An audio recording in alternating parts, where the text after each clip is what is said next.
Bien le bonsoir, chers amis de l'Oasis. Je vous souhaite la cordiale bienvenue depuis mon atelier laboratoire, cet endroit où, jour après jour, semaine après semaine, nous avons construit, nous avons bâti cette magnifique oasis avec la seule force des mots, avec les briques que forment les mots, cette magnifique oasis où vous me dites que vous prenez beaucoup de plaisir à venir vous récréer, à venir vous relaxer, à venir prendre comme cela les énergies qui sont nécessaires à l'esprit pour pouvoir comment je peux dire ça, pour pouvoir supporter le poids des jours, hein, parce que finalement c'est ça la chose la plus difficile et la plus périlleuse dans nos existences, c'est de supporter le poids des jours. Comment est-ce qu'on supporte le poids des jours?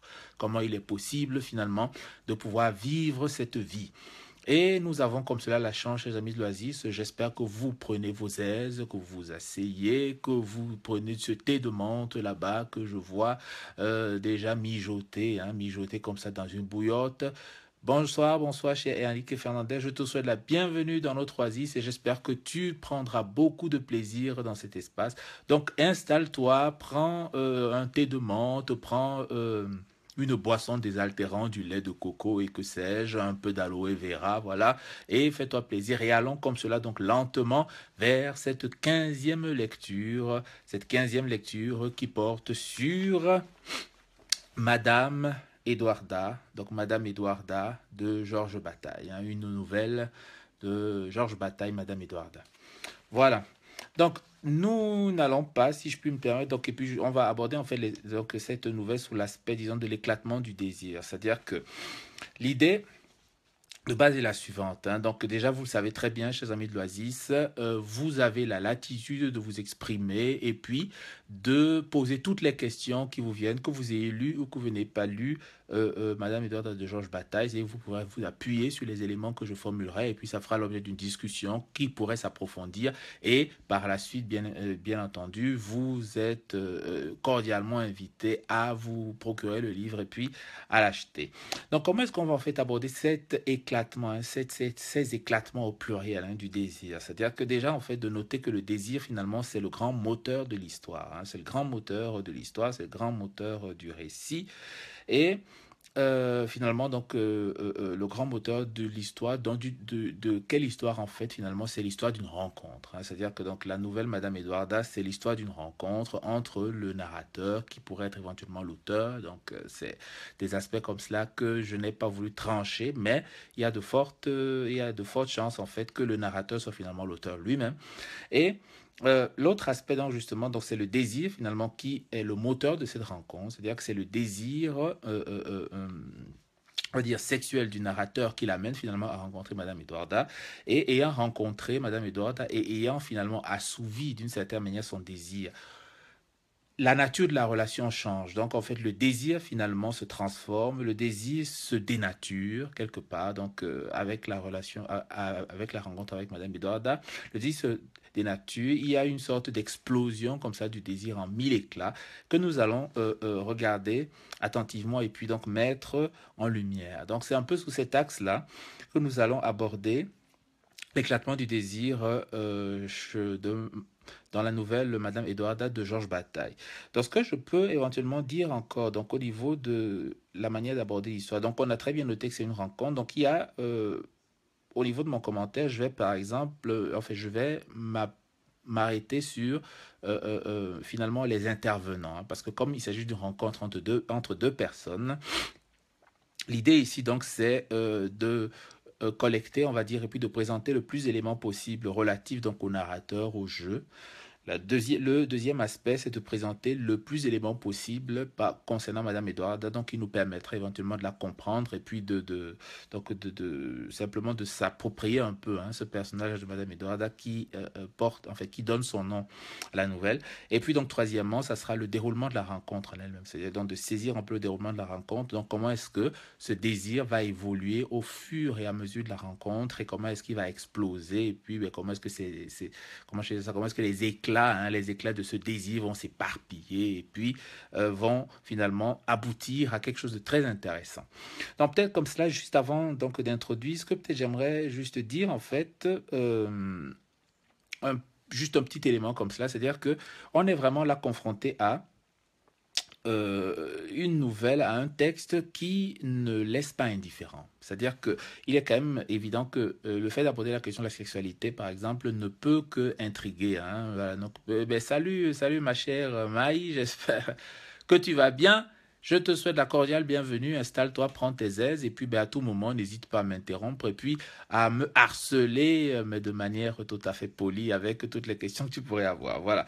Donc, ce que je me prêtais à dire était la chose suivante. C'était que quand on parle donc de désir, hein, quand on parle de désir, surtout du désir sexuel, il est clair que c'est un sujet, disons, on va dire relativement, qui est laissé sous, en fait, qui est un sujet tabou, hein, donc qui est un sujet tabou, ce qui peut par exemple expliquer la raison pour laquelle Georges Bataille l'a fait publier de manière anonyme, donc en fait sous un pseudonyme, hein, donc la première fois. Coucou, salut, salut, je te remercie aussi, salut.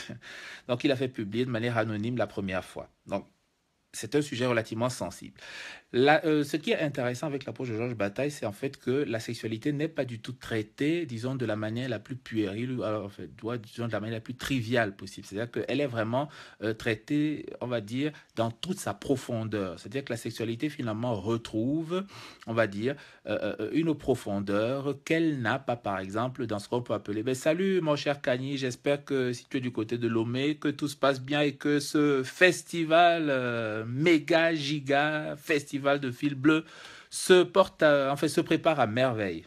Voilà, donc prends tes aises, tu connais les habitudes, hein, tu t'installes, tu prends ta tasse de thé ou bien, je sais pas moi quoi, ta bière et puis on y va pour l'aventure. Voilà. Donc, ce que j'étais donc en train de dire, c'est que voilà, on sait donc que la question du désir sexuel, elle est souvent abordée de manière très triviale et puis elle reste taboue, donc on va dire dans le débat. C'est-à-dire que par exemple, d'aborder un thème sexuel apparaît très vite comme quelque chose d'ennuyeux, de gênant et puis ainsi de suite. Donc, ça pourrait expliquer pourquoi est-ce que Georges Bataille finalement décide de publier la nouvelle sous un pseudonyme. Mais ce qui est quand même notoire, on va dire, chez lui, c'est que la sexualité n'est pas du tout abordée donc, sous cet aspect, mais elle est vraiment abordée sous un aspect philosophique. C'est-à-dire qu'il y a la question, en fait, de que finalement, que nous dit finalement la sexualité sur nous-mêmes et sur l'état du monde. Hein? Et puis à savoir quand même aussi qu'il y a quand même quelque chose d'extraordinaire, c'est-à-dire que la sexualité est par exemple liée au plaisir. Hein? Donc c'est un aspect par exemple qui a beaucoup été gommé, on va dire, par la culture judéo-chrétienne à laquelle on peut rattacher Georges Bataille.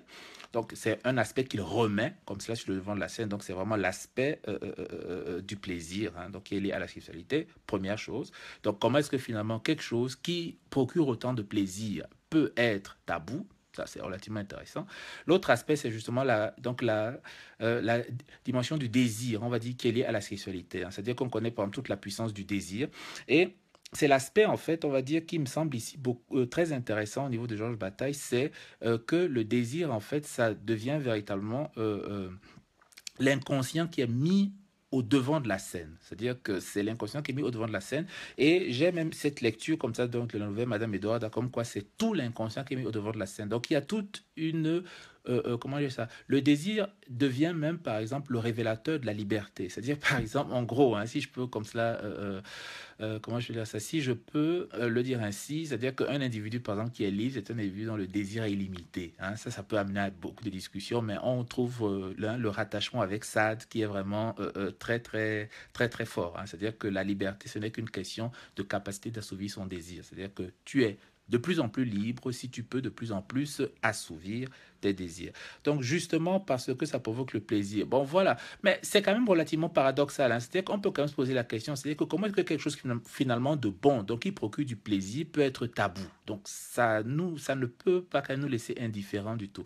Et l'autre aspect aussi justement, c'est que par exemple, quand on prend par exemple le cas de l'avortement, hein, on a encore des mouvements par exemple en Europe à l'heure actuelle qui visent à combattre l'avortement par exemple, ou bien à limiter l'accès aux femmes à l'avortement. Donc, comme quoi, en fait, sous le prétexte qu'ils sont, on va dire, des défenseurs de la vie. Hein, donc, qu'ils défendent la vie, qu'ils promeuvent la vie et que, ben, forcément, en tant que promoteurs de la vie, ils ne vont pas encourager la mort. Ok, pourquoi pas. Mais comment donc ça se fait alors que l'acte sexuel, justement, donc la sexualité qui est ce qui conduit à la vie, peut être tabou aussi.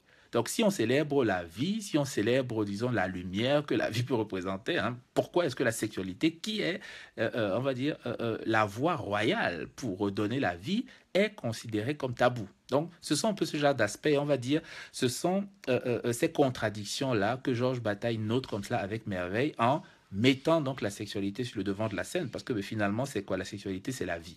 Peut-être juste un petit aspect comme ça qui serait intéressant à noter, c'est que c'est finalement même ce rapport à la sexualité est même relativement récent, hein. C'est-à-dire que quand je dis relativement récent, c'est des choses de 3 siècles, donc il y a 3 siècles à peu près. Par exemple,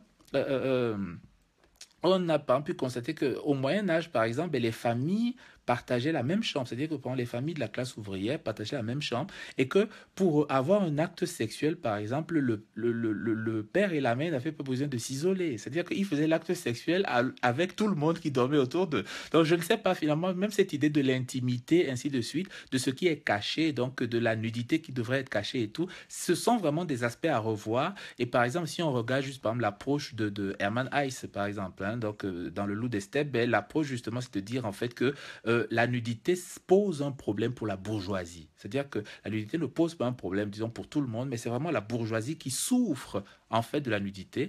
D'où finalement cette interrogation-là, hein, donc cette interrogation qui est philosophique, qui est entière et qui va nous guider comme cela donc au cours, on va dire, de cette lecture. Haha, ça commence à trembler. Donc, si un peu je peux résumer ça ainsi, donc il y a vraiment, on va dire, hein, il y a vraiment, on va dire, quatre personnes comme cela qui seront en arrière-fond de tout ce que je vais essayer de dire maintenant. Donc, les 4 personnes, je pense que j'ai déjà donné quelques noms. Donc, il y a forcément Saad, hein, il y a forcément Saad, donc qui est comme ça en arrière-fond, voilà. États-Unis aussi, ben, la loi Trump et les autorités de l'Union ne sont pas d'accord. Bon, voilà, donc c'est un peu la même chose. C'est vraiment de dire que si la vie, finalement, arrive par l'acte sexuel et qu'on célèbre la vie, pourquoi est-ce qu'on va considérer l'acte sexuel comme un tabou? Donc, question très intéressante. En tout cas, je vous laisse continuer la réflexion. Et puis, si vous avez quelque chose, n'hésitez pas du tout à ouvrir la discussion et puis ben, qu'on puisse échanger dessus. Donc, ce que je vais dire, c'est qu'il y a quatre, en fait, il y a comme ça quatre figures, hein, je ne sais pas si on peut dire comme ça des figures tutélaires, hein, qui vont nous accompagner au cours de cette lecture. En tout cas, même si je ne vais pas les citer régulièrement, je voulais quand même juste être honnête avec vous et de vous dire qu'elles sont là derrière et qu'elles ont aussi animé, on va dire, toute ma réflexion et puis là, une grosse partie des propos que je vais tenir. Donc, il y a forcément Nietzsche, hein, qui est présent, voilà, donc qui est présent. Ça, c'est clair et net. Je ne vais pas prendre Hegel comme Bataille l'a fait. Je vais prendre Sade. Donc Sade, c'est-à-dire que Sade, on part finalement sa conception du désir, hein, qui est, on va dire vraiment, Madame Eduarda s'inscrit vraiment dans cette conception-là du désir. C'est-à-dire que c'est l'accomplissement du désir qui définit la liberté des individus.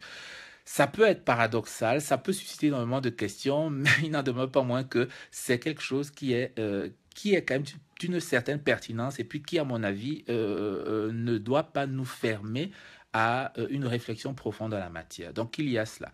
Donc, il y a encore comme ça une autre figure tutélaire donc, que j'ai déjà citée aussi, qui est Amanaïs, donc qui aussi, justement, nous a, par exemple, expliqué dans un livre comme Le Loup des Steppes que la question de la nudité, par exemple, donc tout ce qui est puritanisme, hein, on peut par exemple, donc justement avec Pierre, hein, Pierre Moïse qui parlait donc des Américains, on peut rattacher ça un peu au puritanisme finalement, c'est un peu donc le même genre de question. Donc il nous disait par exemple que ben, le puritanisme en fait est une question de la bourgeoisie, c'est-à-dire que ce n'est pas vraiment une question du peuple en tant que tel, c'est-à-dire que par exemple le peuple ne serait pas pour interdire l'avortement, mais c'est plutôt les gens riches, donc qui ont les moyens d'avorter, qui interdiraient l'avortement.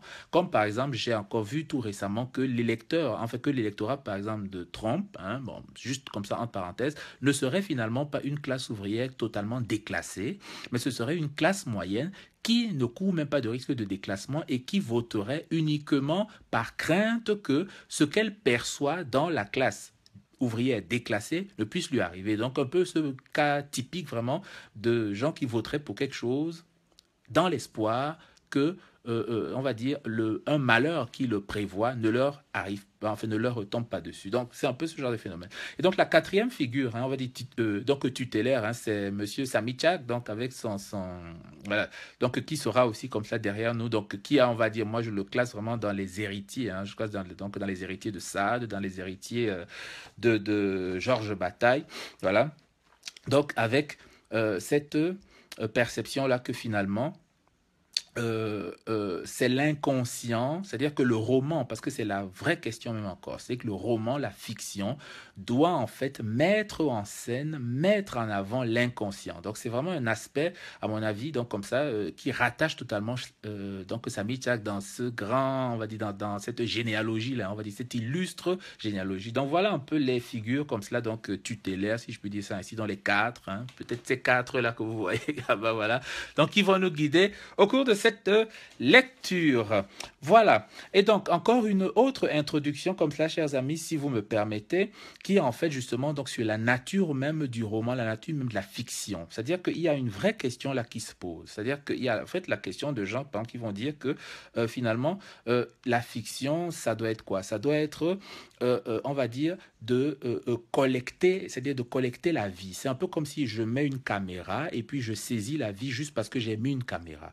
Je pense quand même que n'importe qui peut très bien comprendre qu'il ne suffit pas de mettre une caméra pour saisir la vie. C'est-à-dire que la vie ne se saisit pas comme ça. C'est-à-dire que la vie, c'est un peu comme Deleuze dit, quoi. C'est-à-dire que il faut d'abord une intention. Il faut d'abord une sorte de théorie. C'est-à-dire qu'on ne saisit pas la vie par hasard. N'importe qui ne peut pas sortir et puis juste mettre une caméra et saisir. C'est-à-dire que s'il n'y a pas une intention, s'il n'y a pas ouais, l'intentionnalité, c'est-à-dire que finalement, une théorie, c'est-à-dire je veux prendre ça et je veux montrer ça, on ne saisit pas la vie. Donc au final, notre manière de saisir la vie, finalement, donc de faire de la fiction, parce que c'est par ce mécanisme au final qu'on arrive à saisir la vie, doit partir d'une intention. Donc, il y a vraiment cette opposition-là. Donc, entre ceux qui disent, bon, voilà, on peut, le roman doit juste permettre de saisir la vie, donc ça doit être le plus près de la réalité. Il ne faudrait, voilà, voilà, et que la réalité, vraiment, c'est ce qui se voit immédiatement, c'est ce qui est exposé, c'est ce qui ne demande pas à être expliqué, c'est l'évidence même. Et puis d'autres, par exemple, qui vont dire, mais non, mais non, mais non, mais non. C'est-à-dire que il y a en fait à considérer que la réalité elle-même, que la vie elle-même, ce n'est en fait, c'est une construction. C'est-à-dire, c'est une construction de plusieurs choses. C'est l'histoire, c'est les pensées des individus, c'est des réflexions, c'est des cultures, c'est des tabous et puis ainsi de suite. Et que en fait, il y a ce qu'on peut appeler un peu comme Kundera parle de ce fameux voile, hein, de ce fameux voile, un peu comme au théâtre, quoi. C'est-à-dire que le théâtre ne commence pas tant que le voile ne s'est pas levé. C'est-à-dire qu'il faut que le voile se lève. Et donc, celui, en fait, par exemple, qui ne considère pas qu'il y a un voile dans la vie et donc que c'est une théorie, finalement, qui va enlever le voile pour pouvoir voir la réalité des choses, il n'a rien saisi. Et vraiment, Bataille, en fait, s'inscrit dans ce courant-là. C'est-à-dire que le roman, hein, la fiction, c'est le dévoilement. C'est-à-dire que la fiction, ce n'est pas montrer, mais c'est d'enlever un voile, c'est d'ôter quelque chose de nos yeux. C'est-à-dire que finalement, nous vivons, mais nous ne voyons pas. Ce qui veut quand même, ce qui nous ouvre quand même sur des questions très intéressantes. Ça veut en fait dire quoi? Ça veut en fait dire que, par exemple, on va dire dans un régime classique, où on estime que les individus sont conscients. Hein. Donc, on va rester par exemple dans l'histoire disons, de système occidental où on dit que les individus ils sont en permanence conscients, par exemple, donc ils sont rationnels, ils font des choix rationnels et puis ainsi de suite. L'idée finalement du roman, ce serait donc laquelle? Ce serait en fait d'introduire la dimension inconsciente qui finalement voudrait dire quoi? Qui finalement voudrait dire en fait que non, au contraire, c'est-à-dire que contrairement donc à disons cette approche là qui viserait à dire que nos choix sont totalement conscients et puis ainsi de suite, non, nous sommes agis par une dimension totalement inconsciente, nous avons une mémoire que nous ne maîtrisons pas totalement, il y a des choses qui viennent dans notre esprit, il y a des déterminants de toute notre action qui font à ce que nous ne pouvons pas prétendre être dans donc prétendre saisir la vérité juste en l'observant, ainsi de suite. Donc, et c'est là où justement Bataille s'inscrit, et il y a vraiment cette approche-là, notamment en inscrivant le thème du désir hein, dans cette nouvelle de Madame Edwarda. Il y a donc vraiment cette approche qui vise finalement à déployer l'inconscient, donc à montrer l'inconscient. C'est-à-dire que finalement, le roman, la fiction devient le lieu où l'inconscient va totalement s'exprimer et c'est en fait l'inconscient qui permet finalement de voir la réalité, c'est-à-dire que qui permet de voir l'homme. C'est-à-dire que ce que finalement Bataille fait, c'est quoi? C'est que en mettant le désir, comme on fait, comment dire, donc sur la table, en faisant une dissection de ce désir, donc il montre l'homme nu, finalement, l'homme devient nu, et c'est ça le roman. C'est-à-dire que le roman, en fait, ce ne serait pas juste de saisir finalement l'homme dans son aspect conscient, mais c'est de le saisir, mais alors de la manière la plus intense possible, dans tout son aspect inconscient, qui finalement révèle qui il est, révèle sa vérité. Donc, voilà à peu près donc l'approche. Désolé si l'introduction était un peu trop longue, mais j'espère que vous avez quand même eu le temps de savourer ce bon petit thé et puis cet aloe vera et puis que sais-je d'autre encore. Ces bonnes épices là, voilà. Et tisane qui poussent un peu partout comme cela. Voilà donc mes salutations comme cela à Jacques Jos qui nous a rejoint, à Eulalia Durussel et puis à ce fameux protagoraste sophiste. Voilà, ben, la plus nue possible. Voilà, et en fait, c'est véritablement ça. Donc finalement, est-ce qu'on devrait avoir peur de la nudité? Est-ce qu'on devrait avoir peur de la nudité? Ça, c'est une bonne question. Par exemple, moi, ça me rappelle juste quelque chose. Parce que est-ce que vous imaginez quand même que il y a même pas 200 ans, par exemple, mes ancêtres étaient nus, presque nus. C'est-à-dire qu'elles n'avaient qu'un petit cache-sexe comme cela, donc elles étaient presque nues. Donc finalement, ça me fait un peu rire comme ça aujourd'hui quand de temps en temps je rentre au Cameroun, ou alors peut-être quand je vois des clips par exemple, des clips vidéo où des filles dansent et puis montrent leurs fesses et tournent et ainsi de suite, puis les gens ils disent mais dis donc, mais quelle sauvagerie et tout. C'est vraiment rigolo quand tu te dis mais purée, mais en fait nos ancêtres ils étaient nus il y a pas très longtemps. Et finalement cette nudité là, est-ce que c'est une nudité de l'arriération et ainsi de suite? Non, totalement pas. Non, c'est-à-dire que c'est vraiment moi, et c'est vraiment ma perception, c'est-à-dire que c'est plutôt la nudité de l'appropriation du corps, c'est-à-dire que c'est l'appropriation du corps. Donc, il y a véritablement cette question-là qui est centrale, à mon avis, et qui devrait être intéressante à saisir. Donc, voilà comment on va faire ce cheminement. Donc, on va en fait voir l'histoire de la rencontre donc entre le jeu et Madame Edwarda. On va voir comment est-ce que le désir finalement évolue au cours de cette rencontre, donc notamment le désir du narrateur. Comment est-ce qu'il naît même déjà et puis comment est-ce qu'il évolue et quelle compréhension on peut avoir du désir donc au regard de ces figures tutélaires là. Je ne sais pas si vous vous souvenez qu'on a cité avant. Et l'autre aspect aussi qu'on va donc faire, c'est de suivre finalement le déroulement de cette rencontre. Donc, peut-être avant de commencer comme cela, pour un peu poser le cadre, parce que je pense que c'est vraiment la phrase en fait que Bataille met en exergue et qui est à mon avis très très instructif. On va juste s'appesantir là-dessus un petit moment. N'hésitez pas du tout à commenter et puis à me dire un peu ce que vous pensez parce que je pense que c'est véritablement quelque chose de très très intéressant. 200 ans, c'est loin. Ouais, c'est vrai même qu'il y a un siècle, c'était déjà... Parce que je me souviens, il y a des photos, je ne sais pas si tu les as déjà vues, mais il y a des photos comme cela qui ont été faites dans les années 30, 40, et où comme cela on voit des femmes, mais d'une beauté. Je dois vous avouer sincèrement, je n'ai plus revu des seins aussi magnifiques que ceux de ces femmes-là. Je ne sais pas ce que la modernité a fait, mais en tout cas en termes de seins, disons que les femmes noires ont perdu beaucoup de qualité, parce qu'il n'y a même pas un siècle, des femmes avaient des seins, mais alors d'une beauté... comment on peut dire ça, d'une beauté incandescente. Permettez-moi cette petite déviation. Salut mon cher Kilamel Hank. Salut, je te souhaite la cordiale bienvenue. Ah oui, ben écoute, je te remercie de penser la même chose, mais il y a vraiment quelque chose qui s'est perdu en termes du rapport à la nudité, donc c'est-à-dire la vérité du corps, parce que c'est ça la nudité. La nudité, c'est vraiment la vérité du corps. Et puis les gens qui acceptent la nudité, ça veut dire c'est des gens qui acceptent finalement la vérité du corps. Parce qu'on est quand même d'accord, le corps nu peut aussi être laid. Donc c'est là où... Ah, filtre Instagram.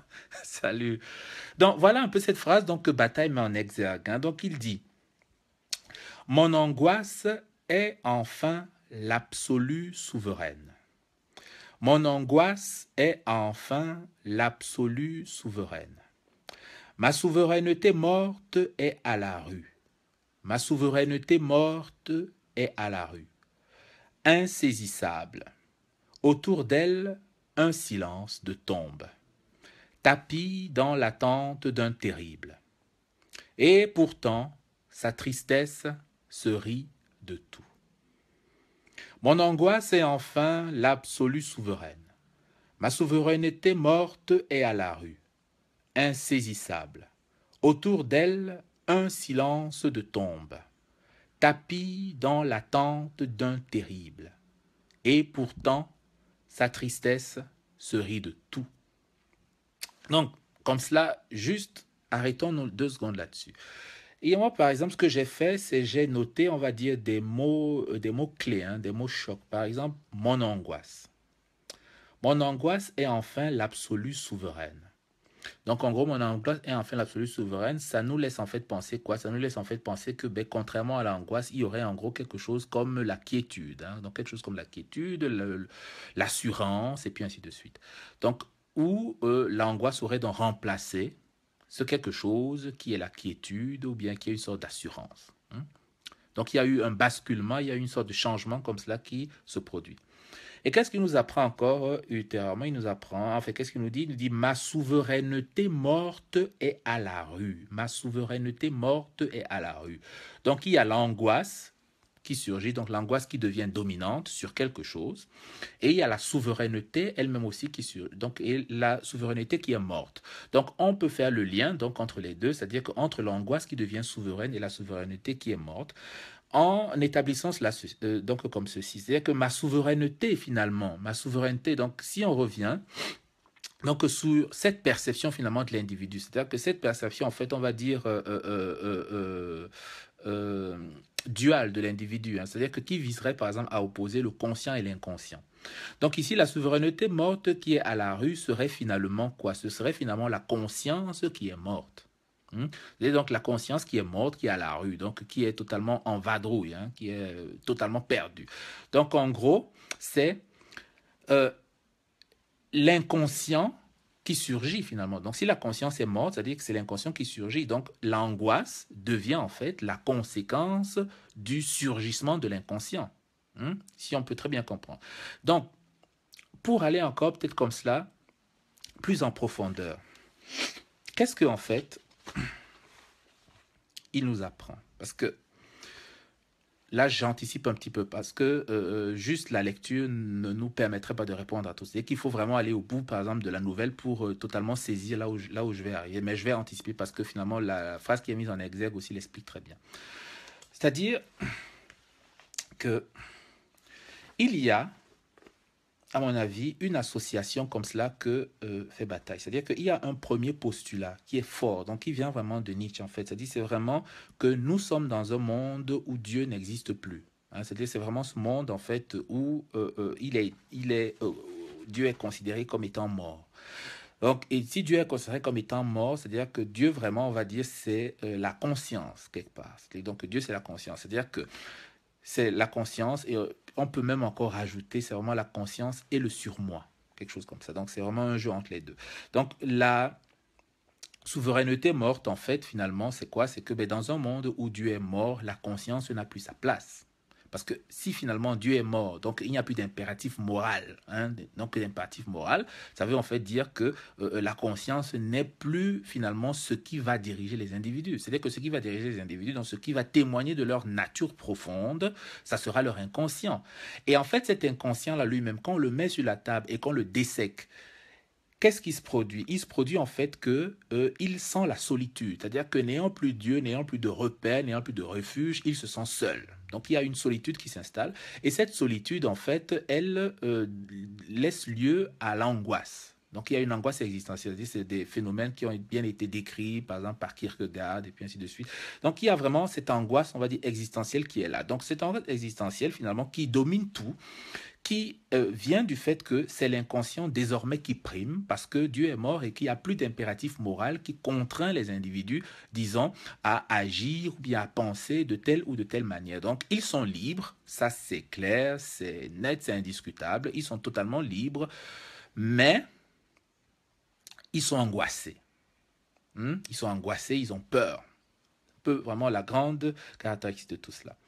Donc voilà à peu près le contexte comme cela, je pense que qui peut-être vous permet donc de percevoir un peu, donc on va dire le monde de bataille. Hein. C'est-à-dire que donc dans le monde de bataille, il y a donc Dieu qui est mort, il y a l'individu qui est laissé à lui-même, Et dans cette solitude où il n'y a que son inconscient finalement, donc qui est animé par une angoisse et puis par le désir. Donc il n'y a que son inconscient finalement qui peut dire qui il est, qui peut témoigner de qui il est. C'est le seul finalement, c'est la seule chose qui va témoigner de sa vérité, qui va nous dire en fait qui est cet individu-là et qui va nous permettre de mieux le comprendre.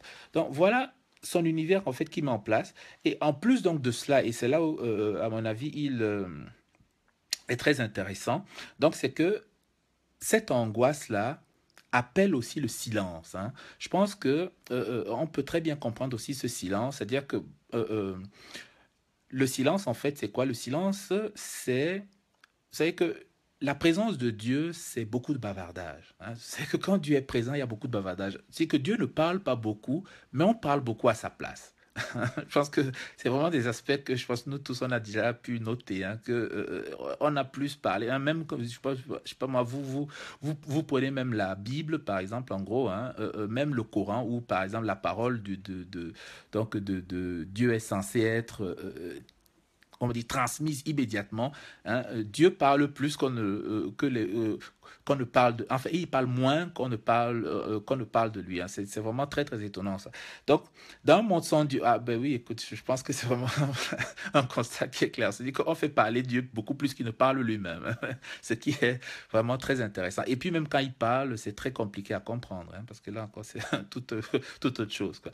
Donc déjà même quand il est présent, il ne parle pas beaucoup, donc il y a un silence. Et forcément, s'il n'est plus là, ben, il y a un silence. C'est-à-dire que le silence, en fait, c'est quoi? C'est par exemple c'est par exemple la possibilité de regarder. En fait, c'est oui, c'est l'impossibilité de lire quoi que ce soit, même dans les astres, hein, par exemple. C'est-à-dire que je pense que vous connaissez un peu cette habitude, la divination là, qui en fait que ben, on reçoit un signe par les astres et qu'il suffit de lever la tête. Et puis si les astres sont organisés de telle ou telle manière, alors on comprend que ben voilà, c'est ceci, c'est cela. Ben voilà, justement. Et puis, ben, je pense que tu es aussi quand même d'accord, Maï, que la parole du prophète, elle est déjà exceptionnelle, c'est-à-dire qu'elle est très rare et elle est très peu entendue. C'est-à-dire qu'elle est très peu entendue. C'est-à-dire que le prophète, par exemple, il a beau menacer, je peux me prendre un peu le cas de Moïse, quoi, mais Moïse, c'est pathétique, hein. C'est-à-dire que Moïse, il s'est juste éloigné un petit peu pour monter plus haut au Sinaï, pour recevoir les 10 commandements. Et puis quand il revient, il voit que le peuple est en train de danser avec des veaux d'or, quoi.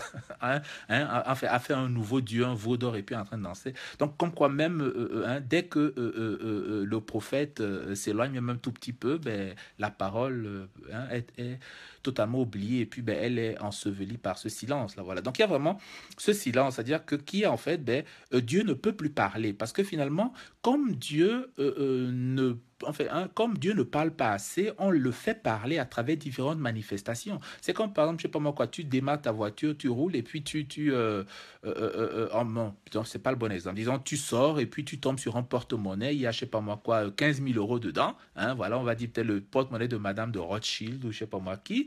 Tu tombes sur cela et puis tu dis ah ouais, ben Dieu m'a envoyé un signe. Vous voyez? C'est-à-dire en fait que c'est vraiment ça en fait. C'est que quand Dieu existe, on le fait parler avec tout. C'est-à-dire que tout ce qui arrive, hein, donc on peut dire tout ce qui se manifeste sert finalement, comment dire ça, sert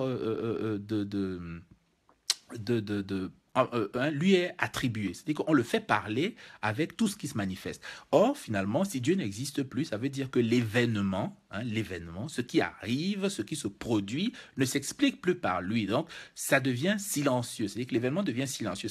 Ça veut dire en fait que l'événement ne dit pas plus ou moins que ce qu'il est. Il est là, point. Mais il ne dit rien. Donc il est silencieux. Et le monde lui-même est silencieux. Donc le monde est silencieux, c'est-à-dire que l'événement, ce qui se produit, ne veut plus forcément dire quelque chose. Donc il y a vraiment cette introduction-là du non-sens, qui n'est pas forcément... oui, c'est qu'il y a vraiment cette introduction du non-sens, c'est-à-dire que ça ne veut plus forcément dire quelque chose. Ça se produit, mais on n'a pas lui faire dire plus que ce qu'il ne devrait être. Et au-dessus donc de cela, voilà, donc au-dessus de ce silence, là, au-dessus de cette tristesse, de cette angoisse, il y a quelque chose comme cela qui l'appelle, donc voilà, donc il y a le rire, c'est-à-dire qu'il y a le rire, c'est-à-dire le rire de l'ironie, hein, le rire de l'ironie. Parce que peut-être aussi, comme ça, en anticipant un tout petit peu, avec un monde finalement où il n'y a plus où il n'y a plus Dieu, finalement, l'homme se voit lui-même. C'est-à-dire que déjà, il voit, comme on a dit précédemment, il voit la nudité Hein, donc, il voit sa propre nudité. Dès qu'il est nu, il est seul. C'est un peu ça vraiment sa nudité. C'est-à-dire qu'il est seul, il est nu. Ben oui, en effet, c'est-à-dire que le silence est effrayant, quoi. Mais bon, on sait aussi très bien que le silence, par exemple, c'est l'une des meilleures manières de se connecter à soi-même. Hein. Par exemple, je sais pas moi, dans la vie monastique, je pense que les religieux, par exemple, aussi l'ont perçu. Tu sais que les religieux, par exemple, c'est des gens qui ne parlent pas beaucoup, alors que les évangélistes, par exemple, parlent beaucoup. Donc, même dans l'ordre monastique, en fait, même dans la religion elle-même, il y a quand même eu comme ça des ordres, on va dire, certaines tendances qui ont perçu cet aspect-là, on va dire, du silence en tant que possibilité de se connecter à quelque chose. Ils mettaient peut-être dans cette connexion-là, enfin, il considérait peut-être que le silence permettait de se connecter à Dieu, ok, pourquoi pas, mais là, dans le cas échéant, le silence, en fait, nous renvoie à nous-mêmes. Dit qu'on ne peut plus référer à quoi que ce soit, on ne peut plus faire parler ce qui arrive en disant simplement, ben, c'est Dieu qui envoie cela, ou alors c'est vraiment une manifestation de sa grandeur, de sa puissance, de sa générosité, et puis ainsi de suite. Mais ça nous renvoie à nous-mêmes, finalement. C'est-à-dire que ça nous montre, en fait, seul et nu. Et quand on se voit en fait finalement seul et nu, on arrive en fait à un constat quand même qui est, donc là j'anticipe encore un petit peu, qui est le constat de la mort. Hmm. On est seul, on est nu, et donc on voit notre réalité.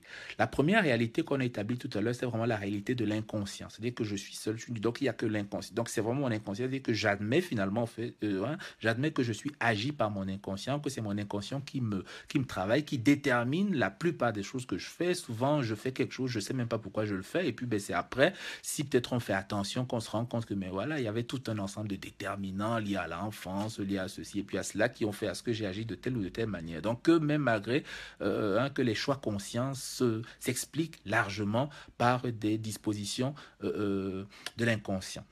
Une chose. Et la deuxième chose, justement, euh, c'est ce rire-là. C'est-à-dire que ce rire, en fait, finalement, qui est le rire ironique. Qui est le rire ironique parce qu'on est confronté à la mort. C'est-à-dire que la deuxième chose qu'on constate en fait dans cette solitude-là, dans un monde sans Dieu, c'est que on meurt.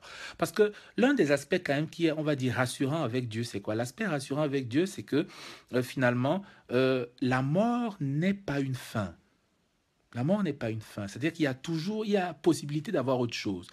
Bon, on peut dire, hein, puisque nous sommes là vraiment dans l'univers de bataille, on sait très bien que c'est une réalité qui n'existe pas seulement, enfin, qui n'a pas seulement existé dans le monde, on va dire, dans la religion chrétienne, hein, parce que son univers, c'est vraiment cet univers judéo-chrétien, hein, comme on l'a dit tout à l'heure. On sait très bien que dans d'autres formes de religiosité et puis ainsi de suite, de spiritualité, il y a aussi autre chose après la vie. Hein. Mais là, dans le cas échéant, c'est que ben, si Dieu n'existe plus, si Dieu est mort, il n'y a rien. Hein, donc il y a la mort. Et donc on voit notre réalité. C'est-à-dire que Dieu finalement c'est le voile qui nous empêchait de voir la réalité de notre mortalité. Hein, parce que même par exemple avec Dieu, après le jugement dernier, on pouvait aller en enfer. Et donc je n'imagine pas qu'on puisse mourir en enfer. Donc finalement, même si tu vas en enfer, tu vis quand même. Hein, alors que là, alors qu'avec une absence de Dieu, ben, il n'y a même plus cette illusion que tu pourrais avoir une vie de souffrance éternelle en enfer. Non, là, c'est tu meurs, il n'y a plus rien. Donc, c'est en fait devant donc finalement le constat de cette réalité-là, c'est-à-dire donc de cette réalité de notre mortalité, qu'il y a donc cette ironie qui est de rire de tout cela et de dire que mais finalement on n'est que fait pour ça, pour mourir. Hein. Ouais, donc c'est un peu une réaction, on va dire comme cela, qui, hein, voilà, une réaction ouais, de rire devant l'ironie finalement de la mort. Donc quelqu'un qui est confronté à la réalité, qui se rend, voilà, qui se rend compte que ben, notre existence est finalement d'une simplicité, enfin ouais, est tellement sordide et que ben, ça se limite en fait juste finalement à un que la seule vérité de notre existence est de mourir finalement. Donc il rit, dit c'est donc que ça, que ça, que ça, voilà. Donc ça nous donne un peu comme cela on va dire donc l'univers de bataille, c'est-à-dire que le poids de l'inconscient et du désir, le poids de l'angoisse dans un monde où il n'y a plus de Dieu. Il y a le silence qui est en fait lié au fait que l'événement ne parle plus au nom de quelqu'un, c'est-à-dire que l'événement devient neutre. Donc tout ce qui arrive ne veut pas forcément dire quelque chose, ça arrive juste. Et après, il y a donc le rire qui est en fait lié au constat que dans un monde finalement qui est inhabité, dans un monde qui n'a plus de sens, ou alors dont il faut trouver un autre sens, la mort est la seule réalité. Parce qu'au final, c'est la seule vérité qu'on a. C'est qu'on va mourir. On ne sait plus rien d'autre. On va mourir, point. On enlève tout le reste, c'est-à-dire que tout le vernis civilisationnel, le vernis religieux, qu'est-ce qui reste? On meurt. Et devant, en fait, cette réalité ultime, fondamentale, si on peut dire, on rit. Voilà. Donc, quelle belle manière, on va dire, de prendre les choses, hein, par ce rire-là. Voilà donc l'univers, on va dire, de Georges Bataille, qui, à mon avis, comme ça, donc, nous permettra d'entrer donc progressivement dans cette rencontre-là qui est totalement mue par le désir entre Madame Edwarda et ce narrateur dont on se pose à certains moments la question s'il ne s'agit pas de l'auteur lui-même. Mais bon, j'ai pas trouvé la réponse, je dois vous avouer. Donc, qu'est-ce qu'on peut dire en fait? Donc, déjà, on fait très peu de choses hein, comme cela au niveau de ce narrateur. Hein. Donc, on sait que le narrateur, donc, il s'exprime vraiment à la première personne et il parle de je, c'est moi, c'est ci, c'est ça. Un autre aspect, on va dire, qui peut-être l'explique, pourrait l'expliquer éventuellement, de rire comme réponse au néant. Oui, voilà, de rire comme réponse au néant. Mais je pense que même nous, les Africains, on a un peu gardé cette dimension-là. Par exemple, je pense que quand on prend le loup des steppes, par exemple, c'est un aspect qui est très bien mis en exercice. C'est-à-dire que les Africains sont encore des rares personnes. Bon, regardez juste, hein, je pense que sans même trop d'explications, vous allez facilement le comprendre. Regardez par exemple juste,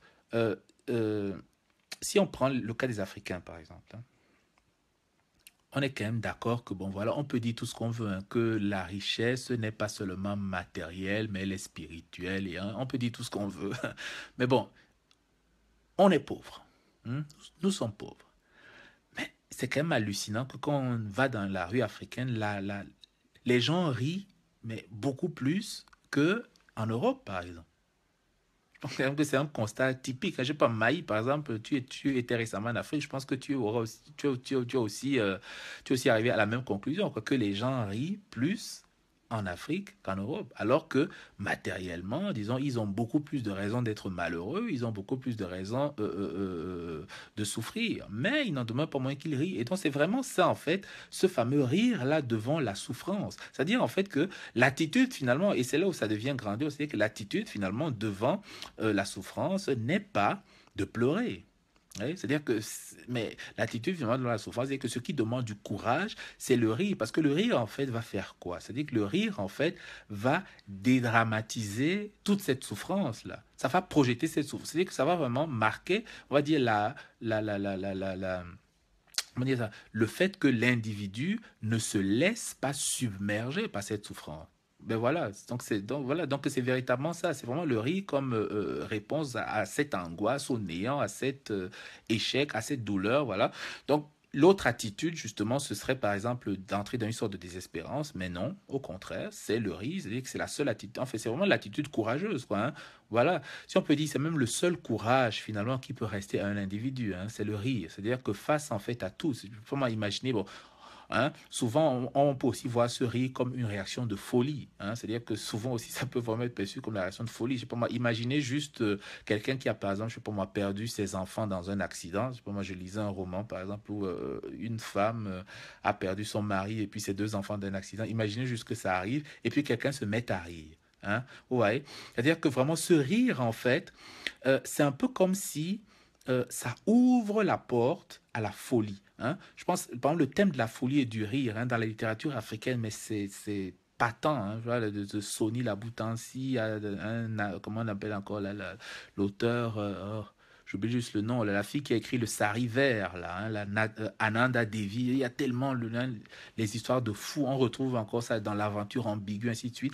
Hein, parce que le rire, en fait, vraiment, ça ouvre, hein, ça rapproche quelque part de la folie. Hein. On sait par exemple que le rire le plus tonitruant, par exemple, c'est le rire du fou. Hein. Je ne sais pas moi si vous avez déjà vu un rire beaucoup plus tonitruant, plus effrayant. Parce que vraiment, c'est celui, en fait, qui ridiculise tout. C'est-à-dire qu'il dédramatise tout et c'est intéressant parce que quelque part, en fait, Madame Edwarda, elle est folle.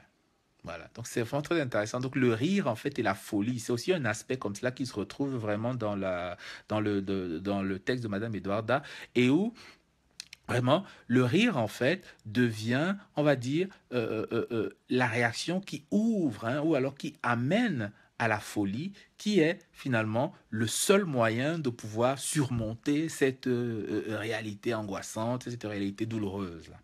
Voilà.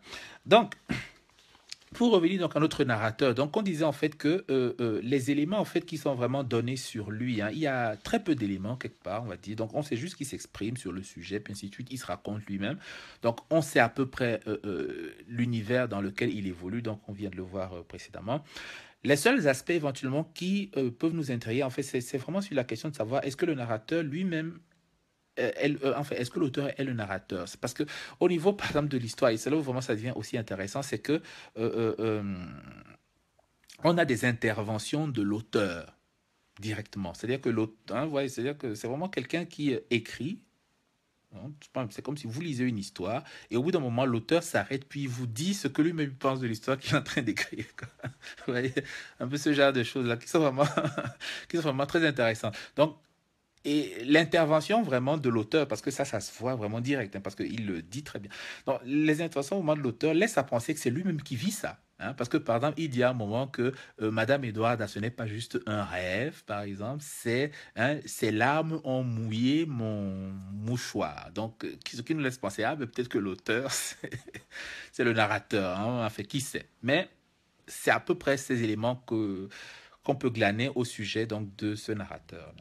Et on sait que c'est un homme aussi, hein, voilà, c'est un homme, hein, parce qu'il a un sexe masculin, c'est un homme, voilà, donc encore l'autre aspect qu'on connaît très bien. Donc il y a Madame Edwarda de notre côté. Et dans Madame Edwarda, en fait, on a quelques détails, on va dire, sur elle, hein, on a déjà les détails physiques. Donc on sait par exemple que Madame Edwarda, euh, elle a un corps long. Hein, alors on sait qu'elle a un corps long, donc elle doit être une femme très élancée, d'une bonne taille. On sait qu'elle est jolie. Par exemple, l'auteur nous dit, enfin le narrateur nous dit qu'il n'avait jamais vu fille plus jolie. Donc elle doit être d'une beauté extraordinaire, enfin, alors d'une beauté très remarquable, on va dire. On sait qu'elle a un corps gracile aussi. Donc Madame Edwarda. Donc ce qui appuie encore cette idée-là vraiment de la minceur, hein, de la fragilité. Voilà. Donc on imagine un peu comme ça une femme avec, je sais pas moi, peut-être des manières gracieuses et puis ainsi de suite. Ouais, ça c'est vraiment les questions, on va dire, très très compliquées à saisir. Hein. Bon, après, il est peut-être possible d'entrer, en fait, de pouvoir démêler ça, hein, mais disons que je n'ai pas eu le courage et puis le temps surtout de démêler cette question. Mais elle est ouverte et puis pourquoi pas, quelqu'un d'autre pourrait la reprendre, ou alors peut-être même que c'est déjà fait. Je dois dire que je dois aussi avouer que je n'ai pas forcément toutes les notices, la notice bibliographique, sûrement que ça a déjà aussi été fait. Donc c'est vraiment à voir. Et un autre aspect comme cela, et c'est justement là en fait ce qui casse, parce que un autre aspect aussi comme ça au niveau de la saisie des personnages, ou bien alors au niveau du traitement des personnages, c'est-à-dire que l'inconscient, je pense que on le sait depuis hein, Freud et tout, c'est-à-dire que l'inconscient en fait c'est vraiment pas quelque chose qu'on peut dire qui est stable. C'est-à-dire que c'est vraiment pas quelque chose qui est stable. C'est vraiment quelque chose en fait qui est pétri de contradictions. C'est-à-dire que tout est possible et que même par exemple ce qui se présente sous un certain aspect ne sera enfin n'est pas forcément à voir sous cet aspect-là. C'est-à-dire que l'inconscient c'est comme une sorte de jeu de miroir. Hein. Par exemple, les miroirs se retrouvent aussi beaucoup dans dans dans la nouvelle. Donc, c'est comme une sorte de jeu de miroir. C'est-à-dire que ce que tu vois là n'est pas forcément tout. C'est-à-dire ça peut être une distorsion et puis ainsi de suite. Donc, il y a aussi vraiment cet aspect au niveau de l'inconscient. Donc, ce qui fait en fait que, euh, au niveau même du traitement des personnages, finalement, les personnages sont très contrastés. Hein, c'est-à-dire qu'ils sont ils sont très contrastés et on peut dire leurs contradictions sont mises à jour. C'est-à-dire que par exemple là, on a une femme qui est encore gracile, qui est mince, qui est jolie. Donc on s'attend en fait à ce que si on nous parle de sa voix, je pense que vous, hein, vous tous vous imaginez juste, on vous dit elle est mince, elle est gracile, elle est jolie, elle est gracieuse et puis ainsi de suite. Si on vous dit comment est sa voix, je pense que la première des choses que vous avez dit c'est elle a une voix douce et langoureuse. Hein. Je pense que la première des choses à laquelle on pense. Et non, paf! Qu'est-ce qu'il nous raconte notre cher ami Bataille? Il nous dit, ben non, elle a une voix obscène.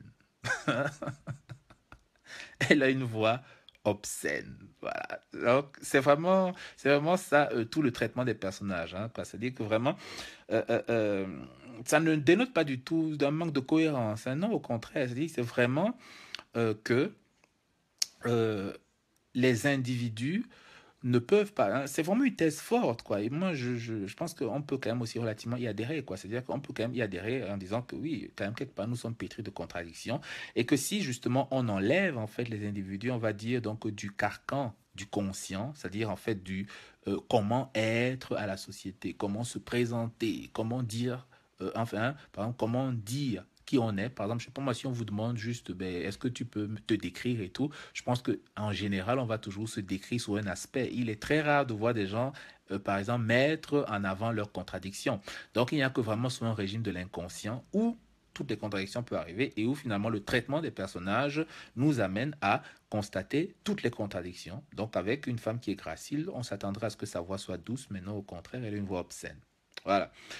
Donc, Madame Edouard, qu'est-ce qu'on sait d'autre encore d'elle? Donc, on sait en fait qu'elle est une prostituée. Hein. On sait qu'elle est une prostituée. Elle travaille, on va dire, c'est un peu. Je ne sais pas si historiquement ça se valide. Donc, j'ai essayé de chercher à peu près. Donc, il semble en fait que dans cette zone des Halles, hein, donc les Halles qui étaient vraiment donc les Halles, le premier, deuxième arrondissement de Paris. Donc, il y a la rue Saint-Denis, Faubourg Poissonnière, et puis ainsi de suite. Donc, il paraît que c'est la rue, cette fameuse rue Saint-Denis. Donc, même maintenant encore, hein, il semble qu'il y a toujours des prostituées dans cette rue et que de par le passé aussi, c'était un endroit qui était connu pour les prostituées. Donc, sûrement qu'il doit avoir là comme cela dans des aspects, on va dire, relativement réalistes, hein, factuels, donc dans le fait que Bataille a décidé de mettre finalement toute l'action donc dans ce périmètre-là. Hein. Donc, elle travaille dans un bordel. C'est un bordel qui s'appelle les Glaces, hein, aux Glaces, voilà ce qui s'appelle les Glaces. Donc, un peu, vous voyez un peu cette histoire de reflet, de miroir avec l'inconscient, et tous ces petits jeux-là comme ça de mots qui se répètent. Et il y a aussi euh, euh, euh, euh, donc le fait que hein, elle travaille, voilà, donc c'est un bordel, hein, c'est un bordel, on va dire. Ce bordel en fait il est, on peut le voir comment, c'est-à-dire on peut le voir comme une sorte de salle où il y a des tables et où il y a des hommes et des femmes donc qui s'asseyent, on imagine sûrement une voix obtient juxtaposition intéressante entre l'élément sonore, adjectif général, propre à qualifier un geste ou une attitude. Ben oui, je trouve que c'est vraiment très, très intéressant finalement. Parce qu'on aurait par exemple pu penser, bon, clairement que, ok, c'est une prostituée, donc elle a peut-être une voix volontairement obscène parce que peut-être elle serait dans un jeu. Hein, donc, elle serait peut-être dans un jeu où, disons, la prostituée, pour aguicher le client, adopterait une voix obscène. Mais moi, je ne suis pas du tout, moi, arrivé à cette conclusion-là que, par exemple, sa voix était un jeu. Moi, j'ai eu plutôt ce sentiment, en fait, que sa voix, c'était elle-même. Hein, c'est-à-dire qu'elle n'était pas du tout en train de tricher. Et c'est justement même cet aspect, en fait, que, en tout cas, sur lequel je vais rebondir. C'est par exemple, donc au niveau surtout de cette personnalité de Madame Edouard, parce qu'elle, on en sait un peu plus sur elle, hein, contrairement donc, au narrateur. Donc, par exemple, l'autre chose qu'on apprend, donc d'elle, donc après donc cette comme ça cette contradiction entre son corps, son apparence et puis sa voix. L'autre chose qu'on apprend d'elle, donc voilà, elle travaille dans ce fameux bordel. Donc c'est une salle, hein, on peut dire c'est une salle où je pense prétendument ça doit être des hommes qui y viennent pour rencontrer des femmes. J'imagine difficilement le contraire. Donc on sait qu'il y a des hommes et des femmes dans la salle qui consomment, qui boivent et puis qui se laissent aller à leurs désirs sexuels. Et l'autre chose, voilà, qu'on note donc à ce niveau, donc il y a une tenancière, hein, il y a une tenancière, donc la femme vraiment qui prend les cachets quand les clients doivent accomplir les choses. Donc visiblement peut-être Madame Edouard doit louer son emplacement là, ou alors elle doit travailler un pourcentage par client qu'elle reçoit, et puis ainsi de suite. On sait qu'il y a d'autres filles aussi qui travaillent, donc comme on le disait précédemment. Et l'autre, vous avez plutôt voix sensuelle. Voilà. Et l'autre chose aussi qui est relativement marquante, on va dire, concernant Madame Edwarda, c'est au niveau de la rencontre, c'est-à-dire c'est au niveau de sa gestuelle. Hein, c'est au niveau de sa gestuelle. C'est-à-dire que quand elle rencontre en fait donc le narrateur, on apprend qu'elle tire la langue. Hein. On apprend donc deux choses. On apprend qu'elle est nue, première chose, et qu'elle tire la langue, deuxième chose. Donc, il y a vraiment ces deux aspects en fait qui me semblaient être intéressants. C'est-à-dire que je me suis par exemple posé la question suivante. Je me suis posé la question, dans quelle mesure est-ce qu'elle joue ou elle est elle-même? Parce qu'on imagine, enfin, on peut imaginer comme ça naturellement que, ok, on est en face d'une prostituée, par exemple, donc une prostituée peut jouer aussi, c'est-à-dire qu'elle peut jouer un rôle qui n'est peut-être pas elle-même. Donc, elle peut, par exemple, avoir des attitudes peut-être pour aguicher. Par exemple, si elle tire la langue, on se dit, ah, ben, peut-être c'est pour aguicher, ou alors, ainsi de suite. Ou alors, si... donc, de la même manière que, par exemple, sa nudité aussi peut être interprétée comme ça. C'est-à-dire que, voilà.